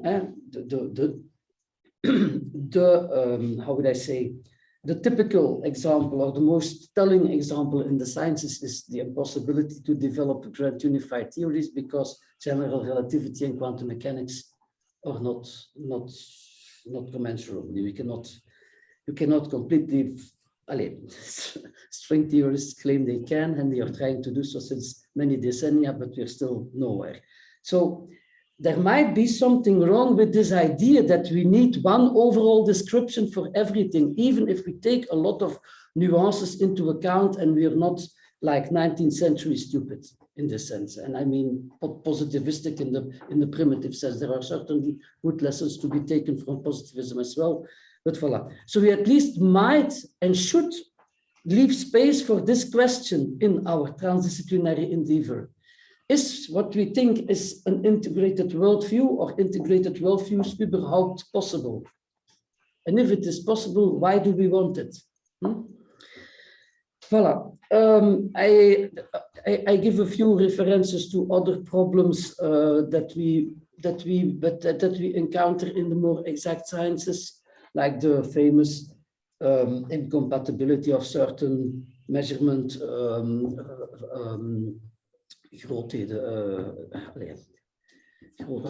yes, measurement variables, thank you, like in even simple quantum mechanical systems. So we need complementary kinds of descriptions to get a view of the whole. Like actually the same kind of situation that we see in set theory and category theory, but then on the level of physics. There is also a very interesting, and I think this is valuable for a transdisciplinary exercise to be researched more in depth, a very interesting theorem, Koch-Specker theorem, which actually addresses this problem of describing the world as a whole, okay, a system as a whole, but now we assume this system is a separate system from the rest of reality, because otherwise we cannot do a real measurement about it. So we look at this system as a world. We are part of the world that we observe, and we fail in getting a complete description, a coherent, complete description of this thing. We can never look at it as if we were completely on the outside, and completely is important. We can be partially on the outside. So we can take partially outsider perspectives and make descriptions, measurements, etc., etc., etc. But since we are always part of the world that we observe, and this is true for the world as such, whatever the meaning is that you give to this concept, none of us present can be not present in the world. So this absolutely objective perspective that we want is an illusion. Does that mean that we should not strive for it and that we should not realize that certain partial objective perspectives are possible? Of course, but we have to take this explicitly with us in our consideration of the methodology for transdisciplinarity. The almost monotheistic idea that you can step outside of the world and overlook it completely in a completely neutral way is never really going to work. So we have to take this with us from the start. That again does not mean that it makes no sense to try to make overarching worldviews. It simply says that this is not a trivial exercise, and it is not, there is no guarantee that the one single worldview will ever come about. I have my doubts that it will ever come about. I think that we will have patchworks that get better views on certain aspects of reality and give some more overarching idea of the whole without getting completely integrated anytime soon. This is, by the way, this realization that you are, as an observer, always part of the world of which you observe a part, is the basis of Poincaré's conventionalism. Not some stupid belief in this is the true geometry, or this is the true geometry. Poincaré was a very subtle and sensitive mind, and it was this realization of our irreducibly being part, our irreducibly being obliged to take a perspective, a point of view, that was the basis of his conventionalism and nothing else. So let's review short, in a very summary way, what a worldview actually is, because we tend to think worldview is something that everybody has. Well, that's not the case. It is a culturally specific, there are more cultures than only one that use worldviews as the way to interact with the world, but it's not universal. It is.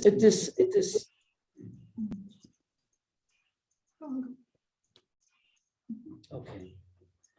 It is not universal, and it is also not, how would I say, something very, very straightforward or simple. Worldviews have a structure, and this structure, it's like almost in a Kantian way. If you look at the world from the point of view of worldviews, then you impose already a certain mental structure on your interaction with the world. I don't say that this is wrong, but you should realize this. It's really important. And to understand this, we have to look at what, I can make a comparison. It's like with perspective. I mean, perspective in the art sense, perspective in paintings, in pictures. And we are so used to see perspective that we cannot not see perspective at all. We look at the world and we see things in perspective. When it's further away, it becomes smaller. That's, or rather, when it's smaller, it must be further away. It's rather like that. But this is not something we are born with to see. We learn this. We learn this. This is part of our education. And you can see this very well because as a culture, Europe had to learn this at all in the 14th, 15th, 16th century, very recently.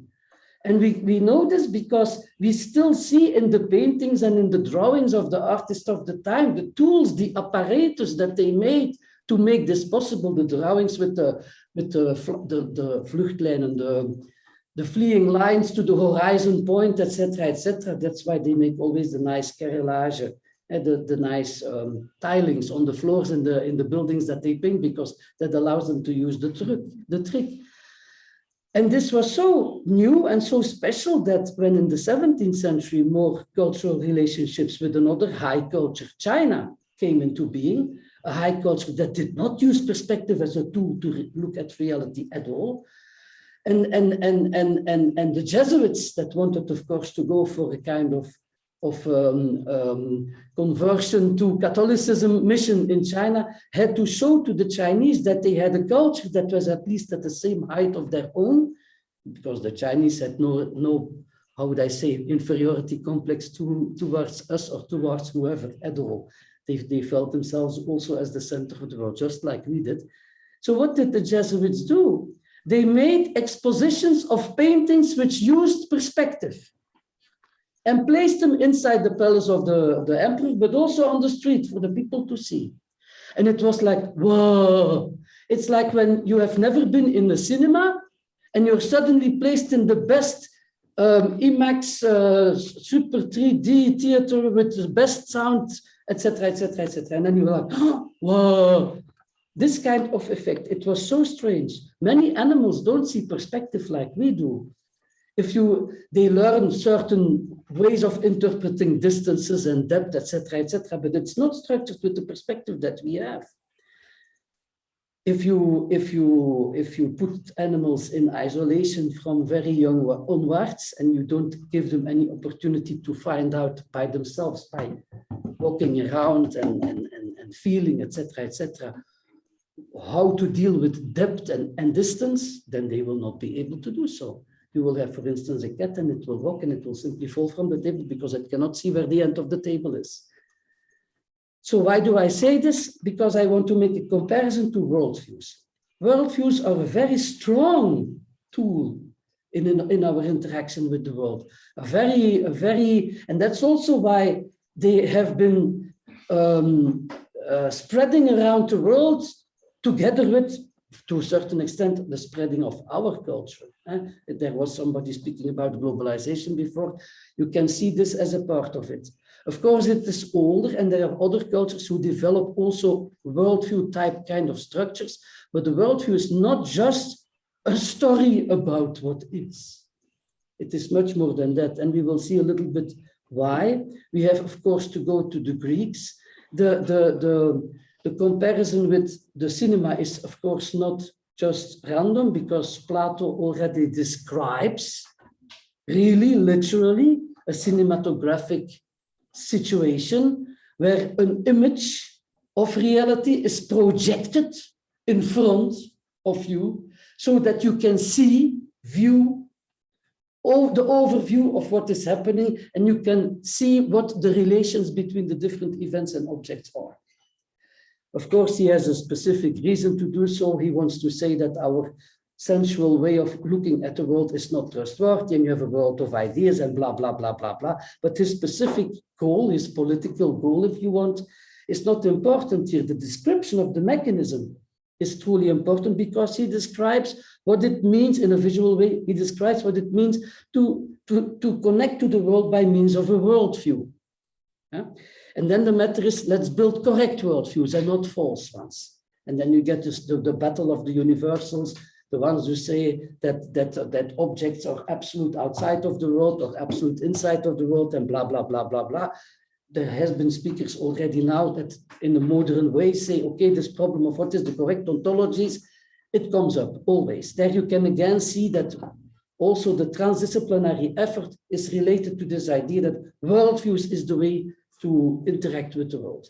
Of course, that is then the idea that scientific theories should shape these worldviews. By the way, the word theory comes from theorein, which is from theoros, and the theoros was the spectator in the theater, right? So you see a representation of something like, in the sense of the model, a representation of something that is not the representation, but it's lived in the real world as such. So there is this distance. Hoe gaan we hier voort? Ja, kan ik dat groter maken? Yeah. So this little scheme is what I want to show you. It's a little bit small, but I hope you can see it. A metaphysical worldview, because worldviews that's the whole point. Worldviews in the sense of categories of objects and relations and causal relationships that allow you to make predictions of what's going to happen, whether they are based on a priori ontological choices or on scientific methods of collecting data and constructing your ontologies on that basis, always have this relation of identity, what makes that you can build your category, and change. And there is always a kind of participation through some lawful behavior from the one to the many, from the identical to the system that is under a process of change. Even in physics, you see that the difference between statics and between dynamics is just a clear illustration of this situation. You can therefore rewrite this diagram as the diagram of the relation between the universal and the particular, and the localization and the globalization. So there is a strong structure already in your way of dealing or describing the world when you work with worldviews, which is much more than just a collection and then adding some lawfulness or no, it is already built in. This whole logical separation between what is and what is not, and between observer and observed, is already inside the structure of your world description. Yeah? You cannot build a worldview and not strive for either an object or a process or a combination of both and a kind of lawful behavior. But this is not a universal way of looking at the world. It can be a very useful way of looking at the world. It can be a very productive way of looking at the world. It probably is a very productive way of looking at the world if we look at what science does, but it is not natural in the sense of we are not born with it. It is not self-evident, etc., etc., etc. So we need to be aware of this. If we want to build an overarching worldview or overarching worldviews, we are imposing something. We are not neutral. We are taking a standpoint. Is this wrong? No, it's inevitable. But can we neglect it and act as if it were not the case? No, that would be a very deep mistake that could lead to many side effects that we would not wish for. Absolutely not.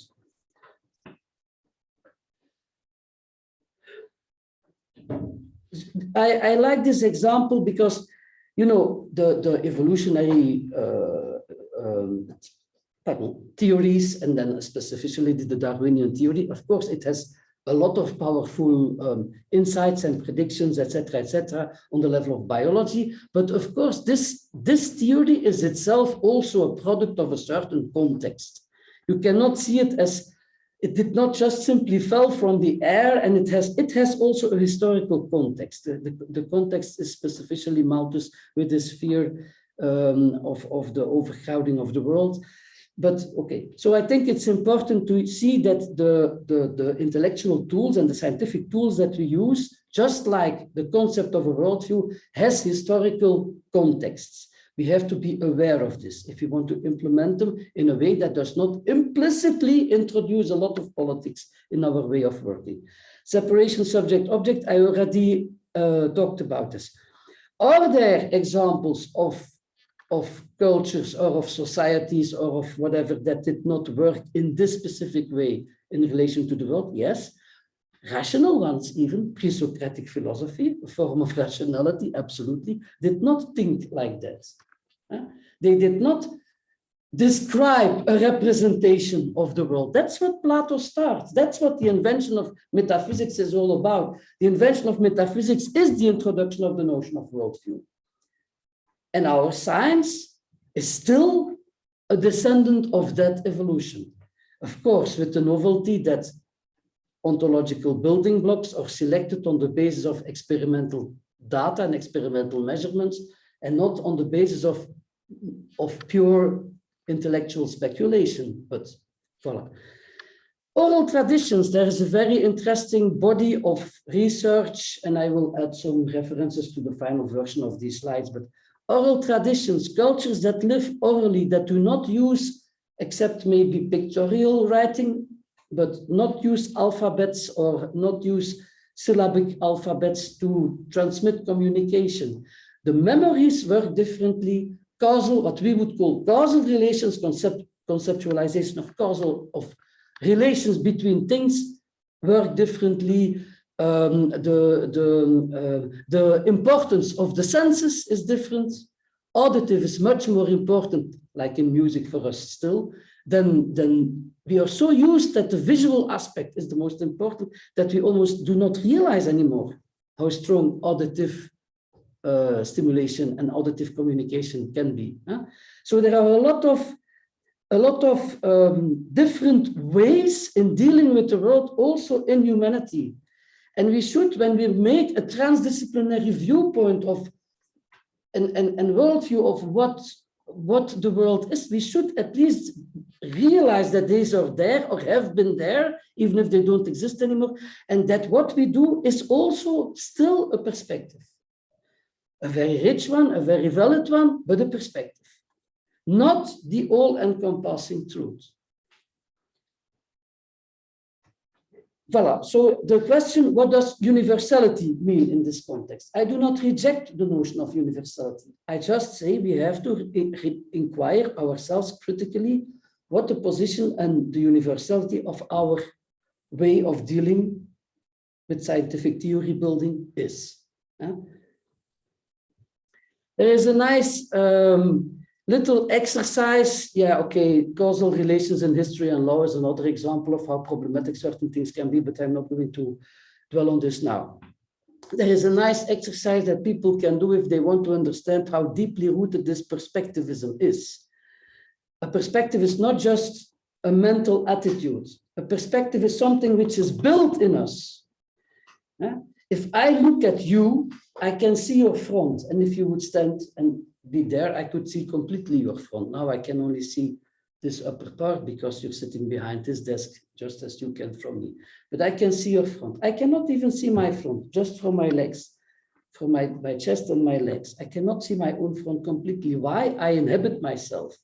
I am literally part of myself. I am merged into myself. I cannot step outside of myself and take this perspective of looking at myself completely. I cannot even see you completely. I should go around and watch from the other side to see your back completely. If I want to have a complete picture of you, I should at least combine these two, and I can never, by no means, have a complete image of you. And then you can say, yeah, but you can take pictures and you can put a mirror, etc., etc. Yeah, it's true. I can build apparatuses that allow me to do so. Science That's what science actually does. It builds apparatuses to get access to more data from different perspectives, because everything that is not directly accessible to the senses has to be explored by means of experimental observation. It builds new perspectives, right? But we have no theory of how to combine these perspectives with each other. And we have not even a theory that looks at experimental observation as such a procedure. We still tend to think that we observe something experimentally and then we can just put it in our theory, like it is a datum as such. No, it is the result of a very invasive, often very invasive procedure of observation. Is that the problem? It's not necessarily a problem. What is the problem? That we do not realize and explicitly describe the nature of this procedure. It's like if you would blindfold somebody and you would say you're going to dig here and there are potatoes in the ground, and this person gets the potato and you give the person something to peel the potato, and then you can cut the potato into pieces and you cook it and you mash it, and then you take everything away except the puree, the mashed potatoes, and you take off the blindfold. And then you say, what is the conclusion of your interaction with the world? That the world consists of puree. Yeah, well, no. Of course, there is an element of reality to this. There is something real, because the puree is not some figment of my imagination. It is the yellow stuff that I can eat is there. It was in the potato, but it is not the potato, and you cannot get the potato back by doing something to the puree. You have to reconstruct it by reasoning backwards. What could have been there? You have to take different experimental perspectives to be able to make a more complete picture of what could have been there that gives this as a result following this observational procedure. That is a kind of objectivity that combines perspectivism with this attempt to integrate different views of the real. That's why I insist that experimental observation is also an apparatus. There is a machine intervening, which is in itself not problematic, as I said, but you have to deal explicitly with this. Viewpoints are always partial. Even the all-integrating viewpoint remains partial. It's a paradox? Yeah, well, yeah, right. Reality is full of paradoxes. Another one which we have to learn to deal with. So, I think I said all this. Yeah, the difference between present and represent, I'm not going to discuss this, but it's important to realize that, like the spectator in the theater, like the spectator of the world, a model or a worldview or a description represents something. When you are present, you have another kind of relationship with what is, how would I say, interacted with than when it is represent. This is even linguistically so, but I think this is a bit a complex subject that we should maybe leave for another presentation.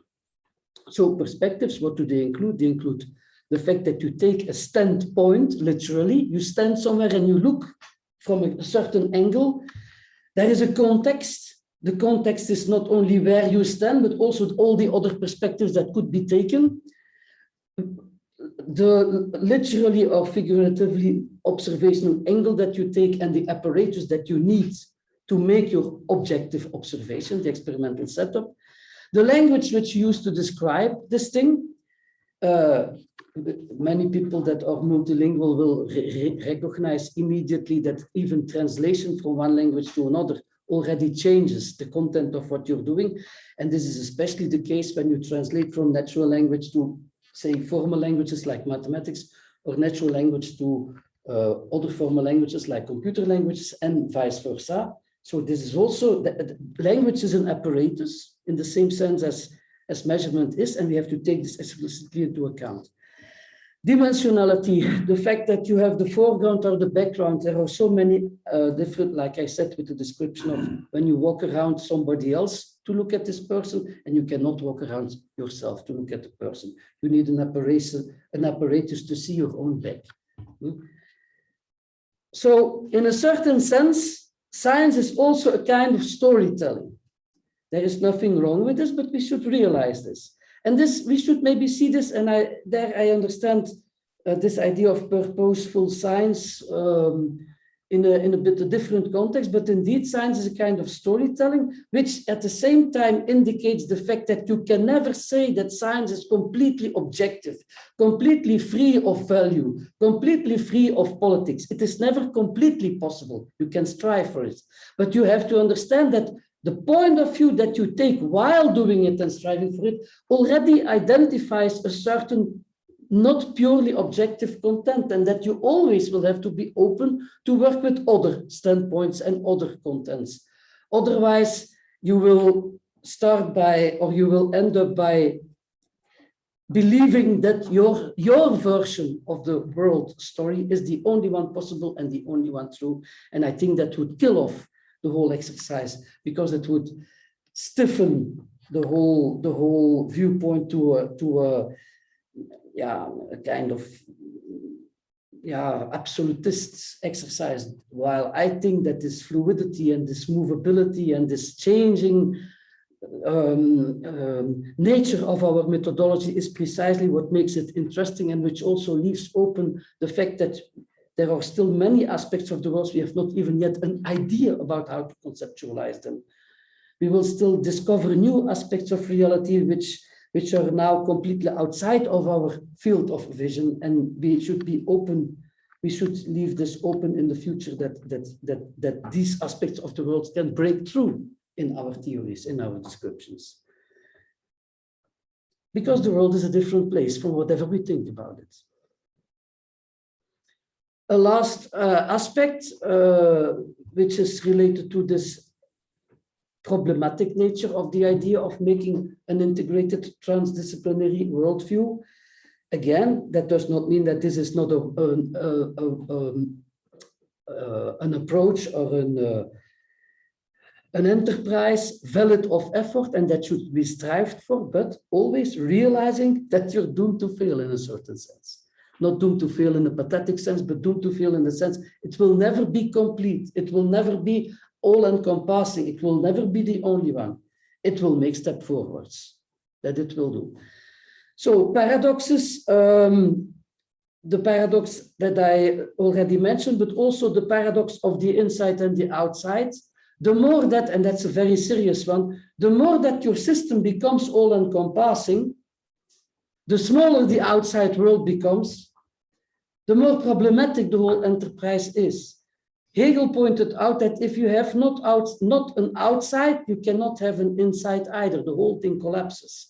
I think it's not a coincidence that now that globalization is certainly not complete, but in a certain sense, nevertheless, we can say that there are cultural and economical processes that encompass the whole world, that we see enormous crises pop up. There is no outside anymore. You cannot export problems or questions or point of view anymore. Everything folds back onto itself. And this is intellectually also the case. We know from mathematics, from Gödel, that meta will not resolve the paradoxes inherent into the system. It's not enough to just go to a higher level and then look down on it. It can be very interesting to go to a higher level and look down on it. But you are still part of the world that you try to describe, and you will find your paradoxes or your inconsistencies or your incompletenesses or whatever, always back somewhere in another place. So meta, meta, meta, meta, no. Self-referentiality is, of course, a part of the answer to that question, but not completely, because it's not only self-referentiality, it's also a matter of totality. It's not only me who is the liar in Krita. We are all the liar in Krita. And that changes the nature of the problem. Yeah, yeah. Yes, the time is there. Okay. Well, let me stop here. I think it's a perfectly valid place to stop. Well,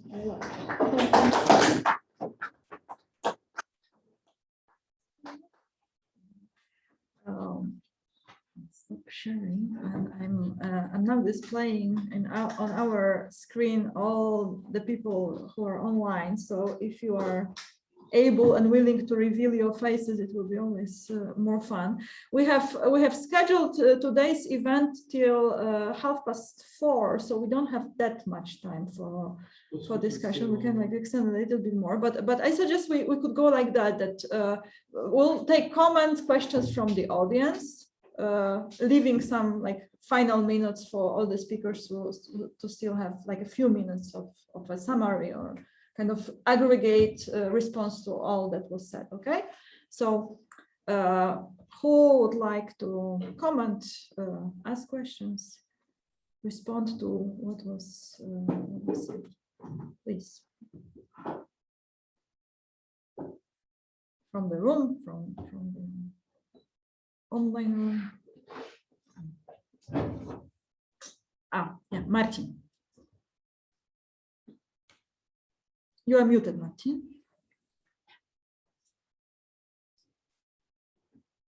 Martin, you need to unmute yourself. Sorry, yeah. I wanted to ask Michael, because we started something like discussion, and I objected to his idea of avoiding instrumentalization by avoiding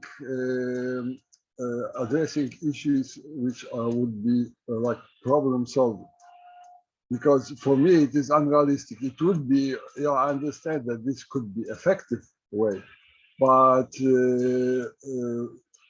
science or any intellectual activity which is without purpose could be weaker.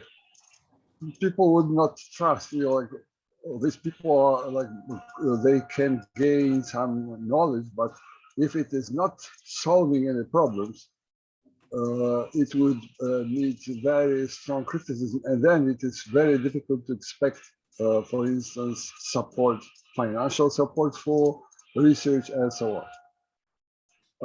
My question is to Michael. Yeah, if Michael can note down this question, we will let's first aggregate all the questions and comments, okay, and then then in the last round we'll hear the responses. Peter. Yes, thank you all for very interesting contributions. I enjoyed that very much. I would like to emphasize, we're talking about what is interdisciplinary or transdisciplinarity, and I think when we talk about the need for education in transdisciplinarity, we should ask also, why is this become more relevant, important, and emphasized in society at large?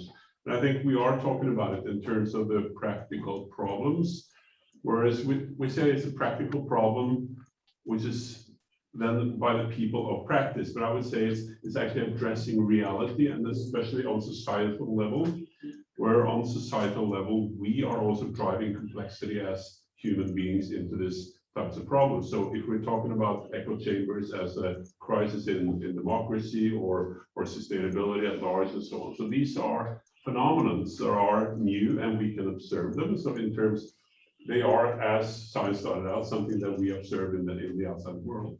They are complex in the way that they are, comprised by a variety of areas that belong to the disciplines that are interconnected with an emerging new phenomenon. So why is this important? It's basically facing some of the large crises that we are addressing in the world.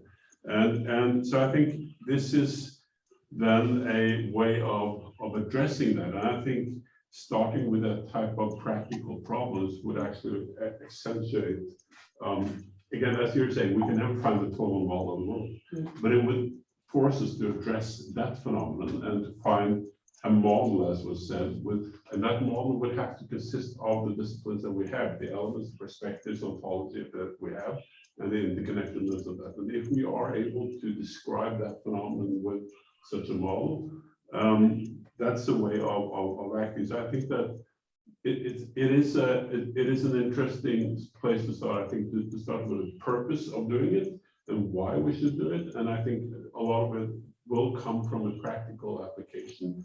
And by looking at the practical problems, it would also perhaps force some of the participation from the different disciplines to avoid some of the moral hazard that Michael was talking about. Because if we're trying to, we have to set aside some of our moral sort of personal or moral intuition, as he described. Okay. So, thank you. Yeah. Who else would like to comment, ask?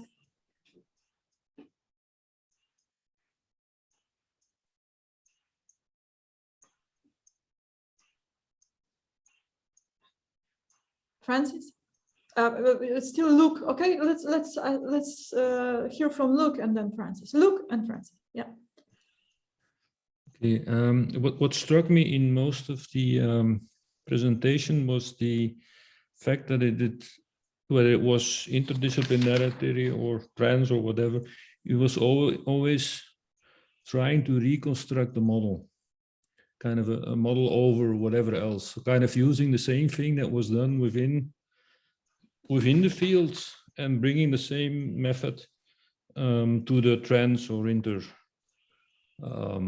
thing. And I really liked Karen's expose, which may have been intended for the beginning, but came at the end to kind of explicitate that, you know, this model building is simply also a way of looking at it and kind of turning the circle, which I think we were, I mean, you see in the exposés, we're in fact doing that.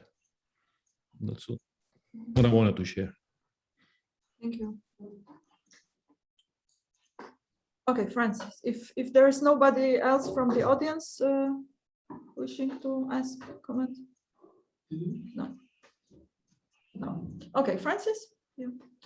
Well, it struck me that Michael and Karin were actually a bit skeptical of transdisciplinarity, but for opposite reasons, because Michael was saying that he's afraid that it would become too politicized and that we should strive for objectivity, while Karin was saying that precisely we can never find objectivity, and therefore just the idea of doing transdisciplinary research may create the impression that there is some kind of a complete worldview. On the other hand, I think they both can agree about one thing, that is that they both suggested that it's good to combine different perspectives.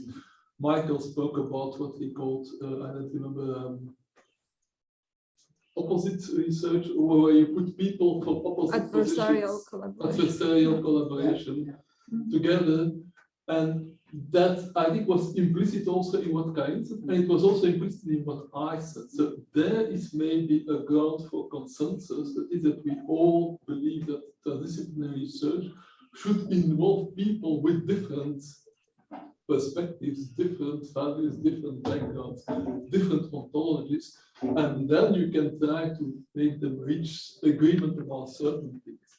And as Karin said, whatever they reach agreement will never be a complete picture, it will never be objective, but it can be less subjective, less partial, less biased than the things they started out with. So I think that is what transdisciplinary research should do, try to make a less biased, more comprehensive, but of course never complete picture.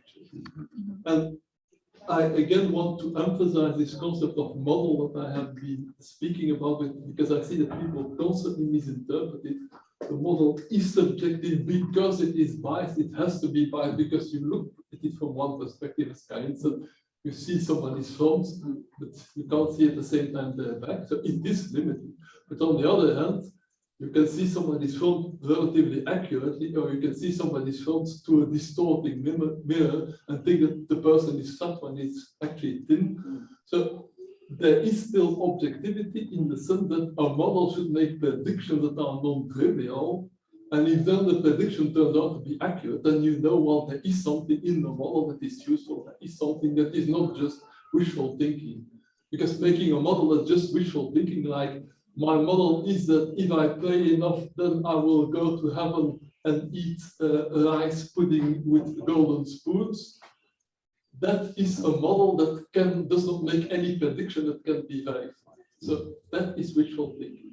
But if I have a model that says that if I go to the gym 3 times a week, I will lose weight and I will gain fitness, that's a model that can be tested, and that is objective because you will find out that it indeed works like that. Diederik wanted to say something. Diederik? Hi, thank you very much for this very interesting talks of everybody already. But I just have a little comment thinking of what Michael was saying and Karin, that a driving force, I think, in the type of research we do in CLEA is also that the awareness that new perspectives are important in a certain way, that even in the perspectives, the set of perspectives, we are parochial in some way, you see. We fill them in out of prejudices that come from our specific place in the cave of Plato's cave. And so a lot of the dynamics that I have felt with many of my students also is the amazement to see new perspectives that are not clear in the beginning. That generates a lot of thinking, a lot of research, a lot of experimental research even. And that's the dynamics, I think, more the dynamic aspect of interdisciplinarity or transdisciplinarity.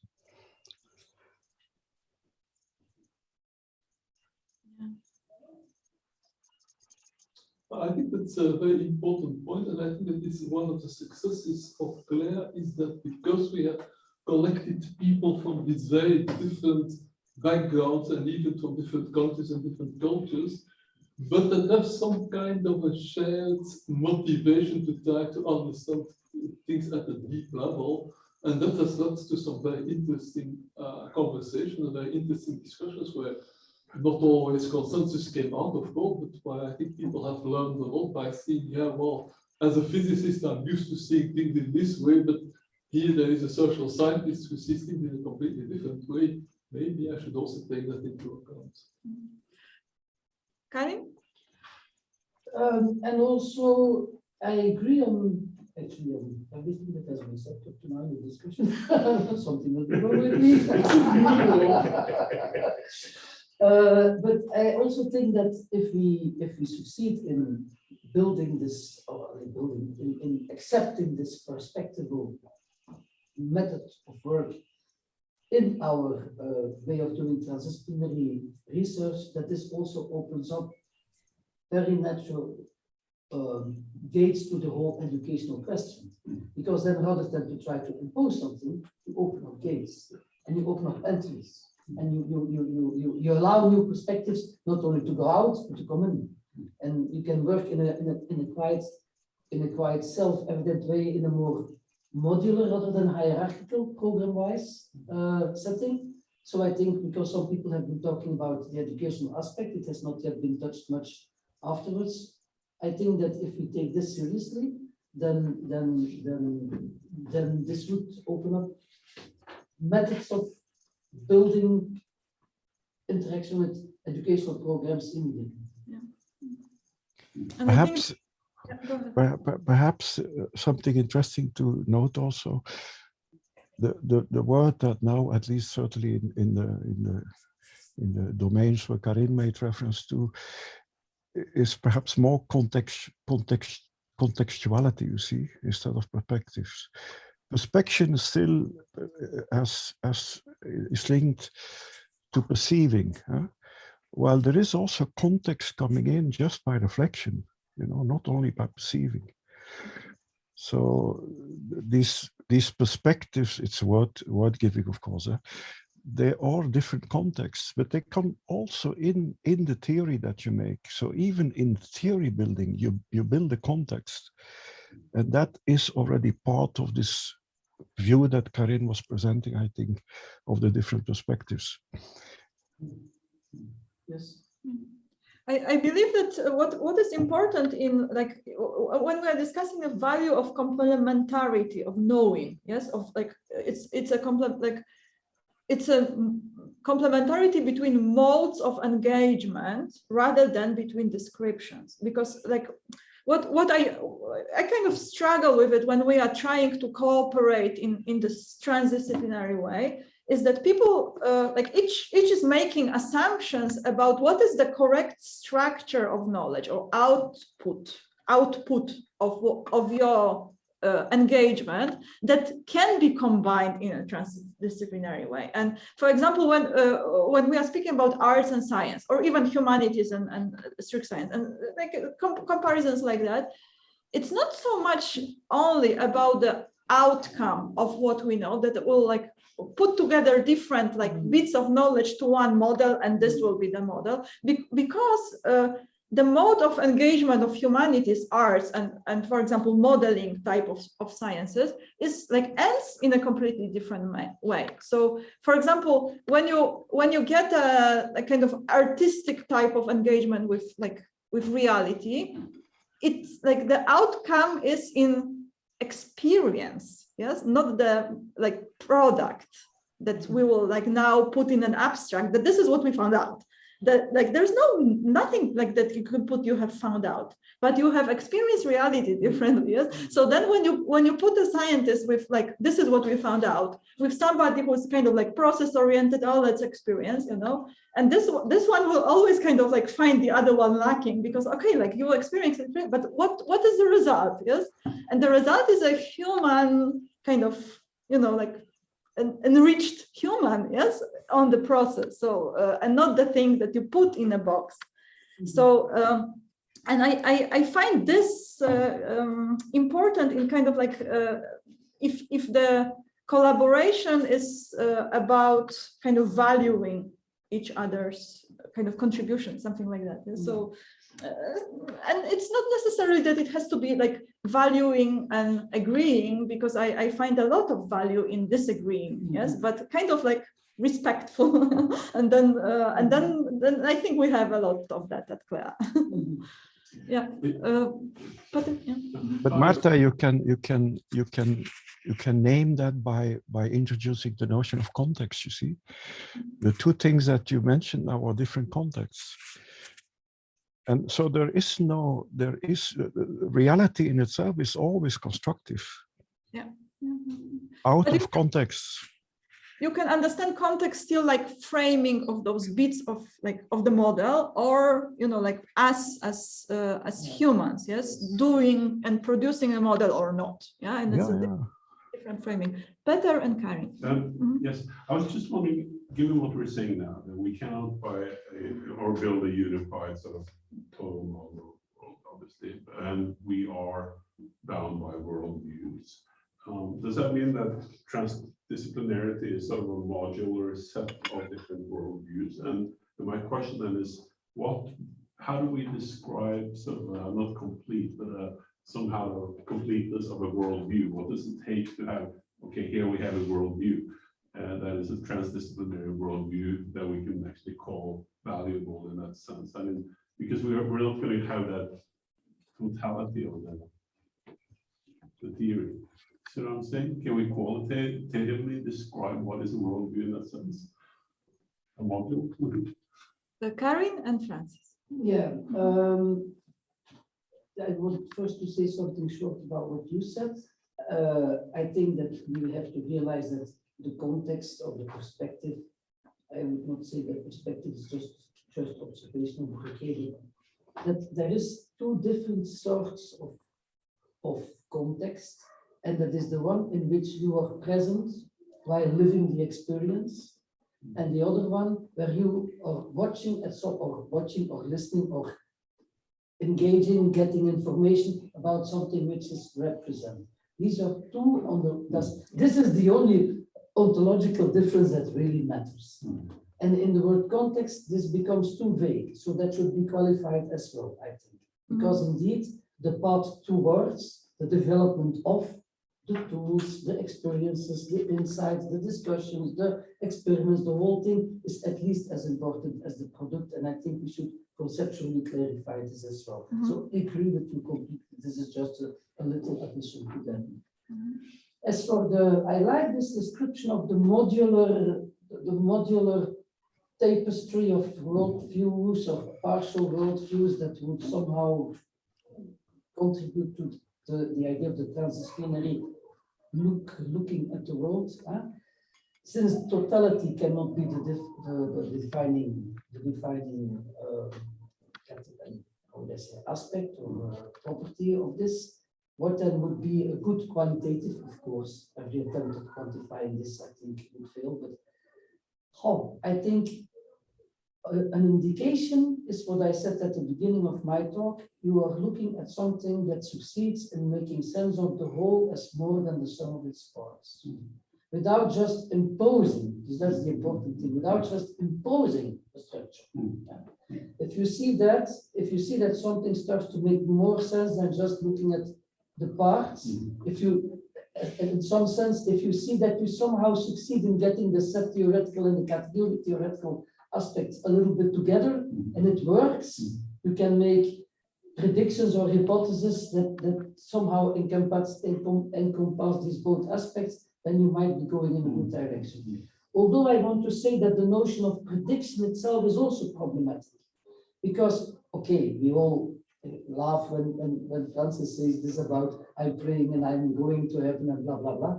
But we should not forget, anthropological research testifies to this extensively, that many societies which have, between brackets, well, because actually it's a wrong term to that, but ways of interacting with the world which are not based on our rational kind of inferences, but like magical things.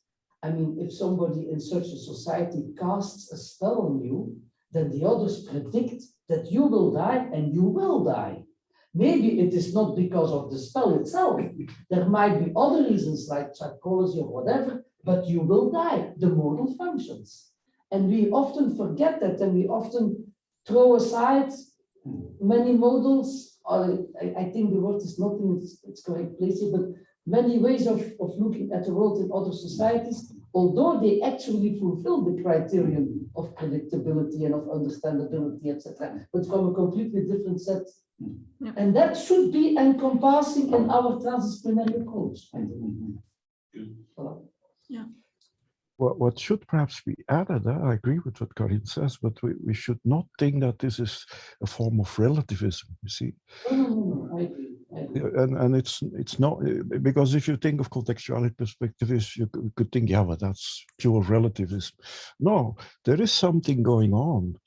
Namely, we are driven by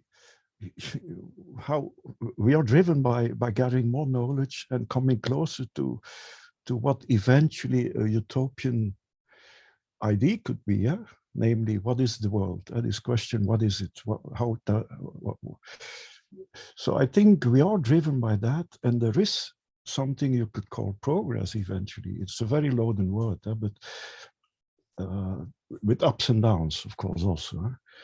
By getting stuck in the same way, like in the past, also people got stuck already in a certain too dominant way of looking, and then one needs to make an effort to change again the perspectives in some way. But there is something going on, and that's something that goes on is what actually we all find interesting. It's not because we just want to do some relativistic thing. Whatever we do, it's, come on, let's look to this context. No, it's not that random what happens.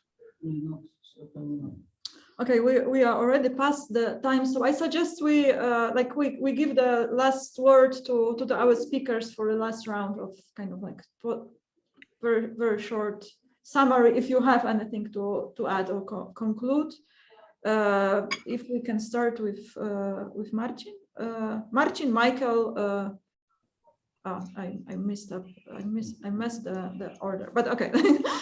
Marcin, Michael, Karin, and Francis, and Booklas. Okay, so Marcin, please. So, very short. I think that importance of transdisciplinarity is in building context. Now, this is always, of course, I believe that it's necessary to have some form of tools, but context in the sense that transdisciplinarity is supposed to give us integration. context is not local. Context consists of many different parts. So because of this, I think that transdisciplinarity is basically direction where we can integrate elements of the context together with what actually we are investigating. But in any way, it is a part of this integration. Thank you. Thank you. Michael, is there anything you would like to comment on or conclude? Just a sort of quick summation, and that is that I think a lot of the comments I've heard, both on my talk and also on other talks, sort of just reinforce my sense that we need to be very vigilant about the possibility of sort of ideological polarization within this project.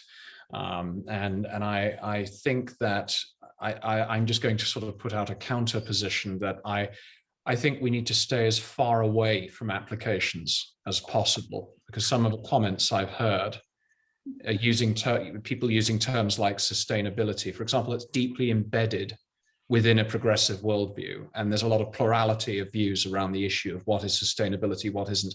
The use of a language itself connotes idiopolitical motivation of a sort that I want to see avoided within this field. And I think the best way of doing that is just to make the field off limits to instrumental applications. That's my preference. I'm not saying it can't be done.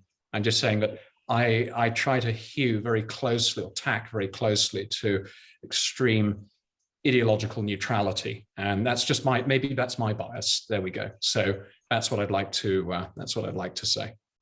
Thank you, Michael. Kari?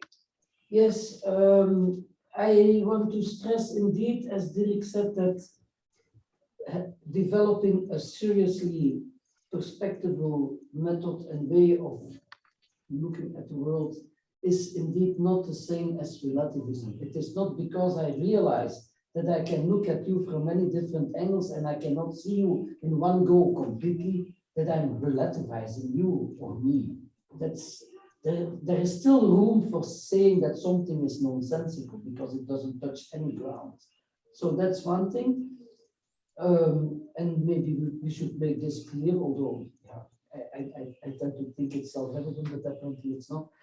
And then the second thing is that if you are going to avoid anything ideological, I understand the concern, of course. I understand the concern, but actually saying I'm going to avoid any ideological whatever is already an ideological position, of course. Yeah? It's to a certain extent, yeah, subscribing to certain power relations that are already in place. So you have to realize that too. And you can see that because if you're not going to do any applications, I'm not such a fan of applications myself, but if you're not going to do that, how are you going to get this project off the ground? So the difficult exercise might not be possible to avoid completely. Thank you. Francis. I wanted to answer briefly Peter's question about what then would the comprehensive worldview look like. We all agree that a worldview cannot be complete in the sense of having answers to all questions or describing the whole of reality. But worldview in the sense of apostle is something that answers what are sometimes called the big questions like who am I, where do I come from, where am I going to, what is the meaning of life? And apostle actually put it pretty neatly in the definition of the worldview, the 7 components. One component of which is the model of the world. What is the world? The why, where does it come from? The futurology, what is it going to? The epistemology, how can we get more knowledge about it? The action aspects, how can we act efficiently? And the aspect of value, what is good, what is bad? And then the last component, trying to integrate the different disciplines. So that's a program for a number of questions that you may want to give an answer to that is not in contradictory with science. So that's answer to better. And then I also wanted to make a remark about Martha's observation, which I think is also very relevant. That is the idea that there are, in a sense, two forms of knowledge. The knowledge that is explicit, the one that you can write down in papers, the one that you can communicate to others. And then the experiential knowledge, which is a knowledge that you do, that you get by experience something, by doing something and getting better at it, but you're not necessarily able to explain that to somebody. So I have not included that in my definition of transdisciplinary research because I'm taking research here in the sense of scientific research. That means something which can be published in some form so that others can either agree or disagree with it. The problem with experiential knowledge, while it is of course very important, is that it's difficult to reach some kind of an agreement or consensus about it. But that doesn't that does not mean, of course, that you should not educate it. So definitely in education into, for example, art, somebody becomes a good artist, but can't tell you how to make that art because that person has developed the experience, the talent, the intuition, the imagination. It's very important to do it, and transdisciplinary education should ideally have that dimension. But in terms of scientific research, I think it's difficult to include experience as an outcome of a research project. Thank you. On that note, we're closing today, but this meeting is only like the first in the series. We are opening the season basically, and also the topic of transdisciplinarity is not over because the season will be all about that, it seems. So those of you who are not subscribed to the CLEA newsletter, please do, because we'll be announcing very densely now. Next week there is another talk, and a week after, and so on and so on. So always Fridays 2 p.m. and you'll get the notifications by the newsletter when the abstracts are ready. So but basically I think it's safe to assume that if it's not a holiday, Friday 2 p.m. there is something here on this channel. So stay tuned or come. Thank you for today. Thank you. Many thanks to the speakers today. Much appreciated. So bye everyone.